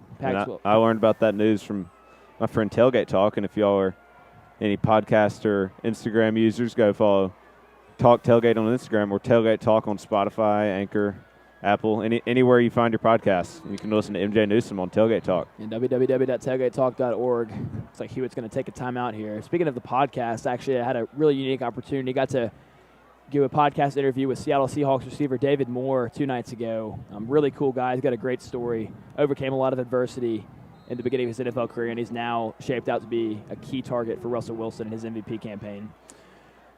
So here are the Rebels here. First down, Glenn's looking to pass. He's got Hughes over towards the sideline, and Hughes going to get out of bounds. It's going to be a pickup of a first down, I believe, too. Dragged out by number 21. Good for about 11 yards there, and that's what you got to do here for the Rebels. That took 5 seconds off the clock, but 11 yards. Exactly. If you go by that logic, we might score a touchdown. Sam over here displaying his math skills. So it's going to be twins at the top of your screen, your big duo, Hughes and Turner. It's Knees to the left and Teo to the behind Glenn. Glenn's going to step up in the pocket, going to try to get towards the sideline, but instead he's going to turn it upfield to get some significant yardage. They're going to have to move now. Pick up about 9 or 10 yards there. Yeah, 10. First down, so they're going to move the chains. So that means the clock will stop momentarily. And Glenn, why are you spiking it? A good play there. 38 seconds remaining, though, into enemy territory. So the Rebels are threatening here. The Rebels are going to need some big plays, though, if they want to score this ball. I'm going to go ahead and say it here. Might not be what everyone would do, but if I were doing it here, if I'm scoring here, I'm going for 2. I think there is nothing to lose here to not go for 2. As I said, Hewitt Trussville, obviously the better team here. The Rebels have played a fantastic game tonight. And we could just turn into that next Mountain Brook when they went for 2 to beat Hewitt last year off that wild play that ended up on any social media site you can think of. And Paulson Wright becoming a hero after that one. It's a good screen pass here. Neese has got some room. Landon Neese tripped up, but not after he gets a first down. Neese doesn't think he's down, even though he did a forward roll on the ground. Not sure where his thought process was on that. And again, the clock will momentarily stop as that takes about 7 seconds off the clock, and the Rebels got 30 seconds here remaining on the clock. And I formation for Glenn. It's going to be a roll-out pass. Glenn might want to get rid of this one out of bounds. Instead, he's going to run for a good gain, so a smart play there by Braden Glenn. Just under 20 seconds to go here. The Rebels looking like they've got a good shot to score here. Yeah, pick up about 3 yards with 18 seconds remaining to put them on the 25 and, or on the 30, excuse me, and nearing striking distance here. You got to believe, even though Cole Turner's the bigger receiver, Charlie Hughes is the guy you got to go to. Sam, you said he's been the hot receiver all night. He has. 6 of 7, 79 yards. He's got a touchdown, too. Obviously, that just mossed that defensive back for that last Rebels touchdown. So here we go. 18 seconds to go. It's 2nd and 7. Glenn's back to pass. And a flag came in. They're going to have to put some time back on the clock. Play looked like it was blown dead, so possibly a false start, maybe an offsides. False start is the call. The man with the white hat is going to signal that one. So it's going to back him up to the 35. Going to need to put 3 more seconds back on the clock because those seconds should not have come off. Yeah. That clock's still sitting at 15 seconds. Not sure if now the head umpire is calling the referee in, or as the partner like says, the man with the white hat. They're calling in there, maybe, hopefully, trying to add some time back onto the clock. Yeah, it looks like he's going to radio up to his referee in the booth. I believe the referee in the booth has a black hat on. And they do add 3 more seconds. Good. Now the Rebels, 18 seconds on 35. Interesting, Amari Kelly in there as the deep safety. He's at the bottom of your screen on Charlie Hughes. Glenn has to run out of the pocket now. And complete to Charlie Hughes. Great play by Braden Glenn on the run. 11 seconds remain. I feel like that's Glenn's best start of the night. You got to believe so. Going to his offhand on the rollout, setting his feet on the run, making a throw. A beautiful pass to Charlie Hughes in between 2 defenders. Yep. And right here, Rebels got 16 yards to go and 11 seconds. And so you're thinking, you got 2 plays left, at least. One's got to be to the end zone. Maybe this first one, definitely the second. And no timeouts remaining. You got to get either a first down or something out of bounds or towards the end zone. Here it is. It's a fade pass to Cole Turner. And it's intercepted.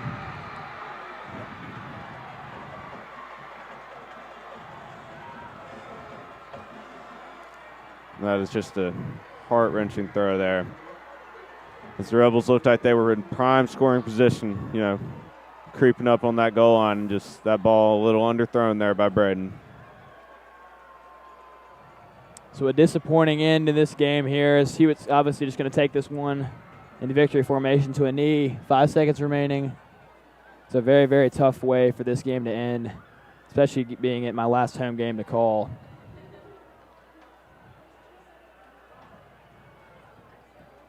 You really just feel for those Rebels. They played a great, very hard-fought game tonight, and some of these boys out here looked like that might have been their best game of the season. No doubt there. So Caruth is going to take this one and take a knee. Hewitt Trussell is going to escape Vestavia Hills with a 42-35 victory over the Rebels. So as you said, though, Sam, a great game play by the Rebels, a heartbreaking loss for them. They've left it all out there tonight. Charlie Hughes played great. Braden Glenn, minus the 2 interceptions. He picked up where he left off last week throwing the football. 143 yards for him on 22 attempts, 12 completions. But you can't go without recognizing the Hewitt Trussell offense. Cade Caruth just putting on a display tonight. 13 of 17, 245 yards and 3 touchdowns. 2 of those to Amari Kelly, who hauled in 201 yards on 6 receptions. And obviously, Sean Jackson just, out here running wild. 213 yards on 16 carries. Armani Goodwin pretty much kept in check. He had 42 yards on 12 attempts. So Hewitt Trussell's going to escape this one with a win. The Rebels will play Spain Park next week on the road. So a great effort here tonight by both teams. For my partner, Sam Culbertson, I'm MJ Newsom. Thank you so much for tuning into tonight's game, and we'll see you next week at Spain Park. All right. Signing off, and go Rebels. Go Rebels.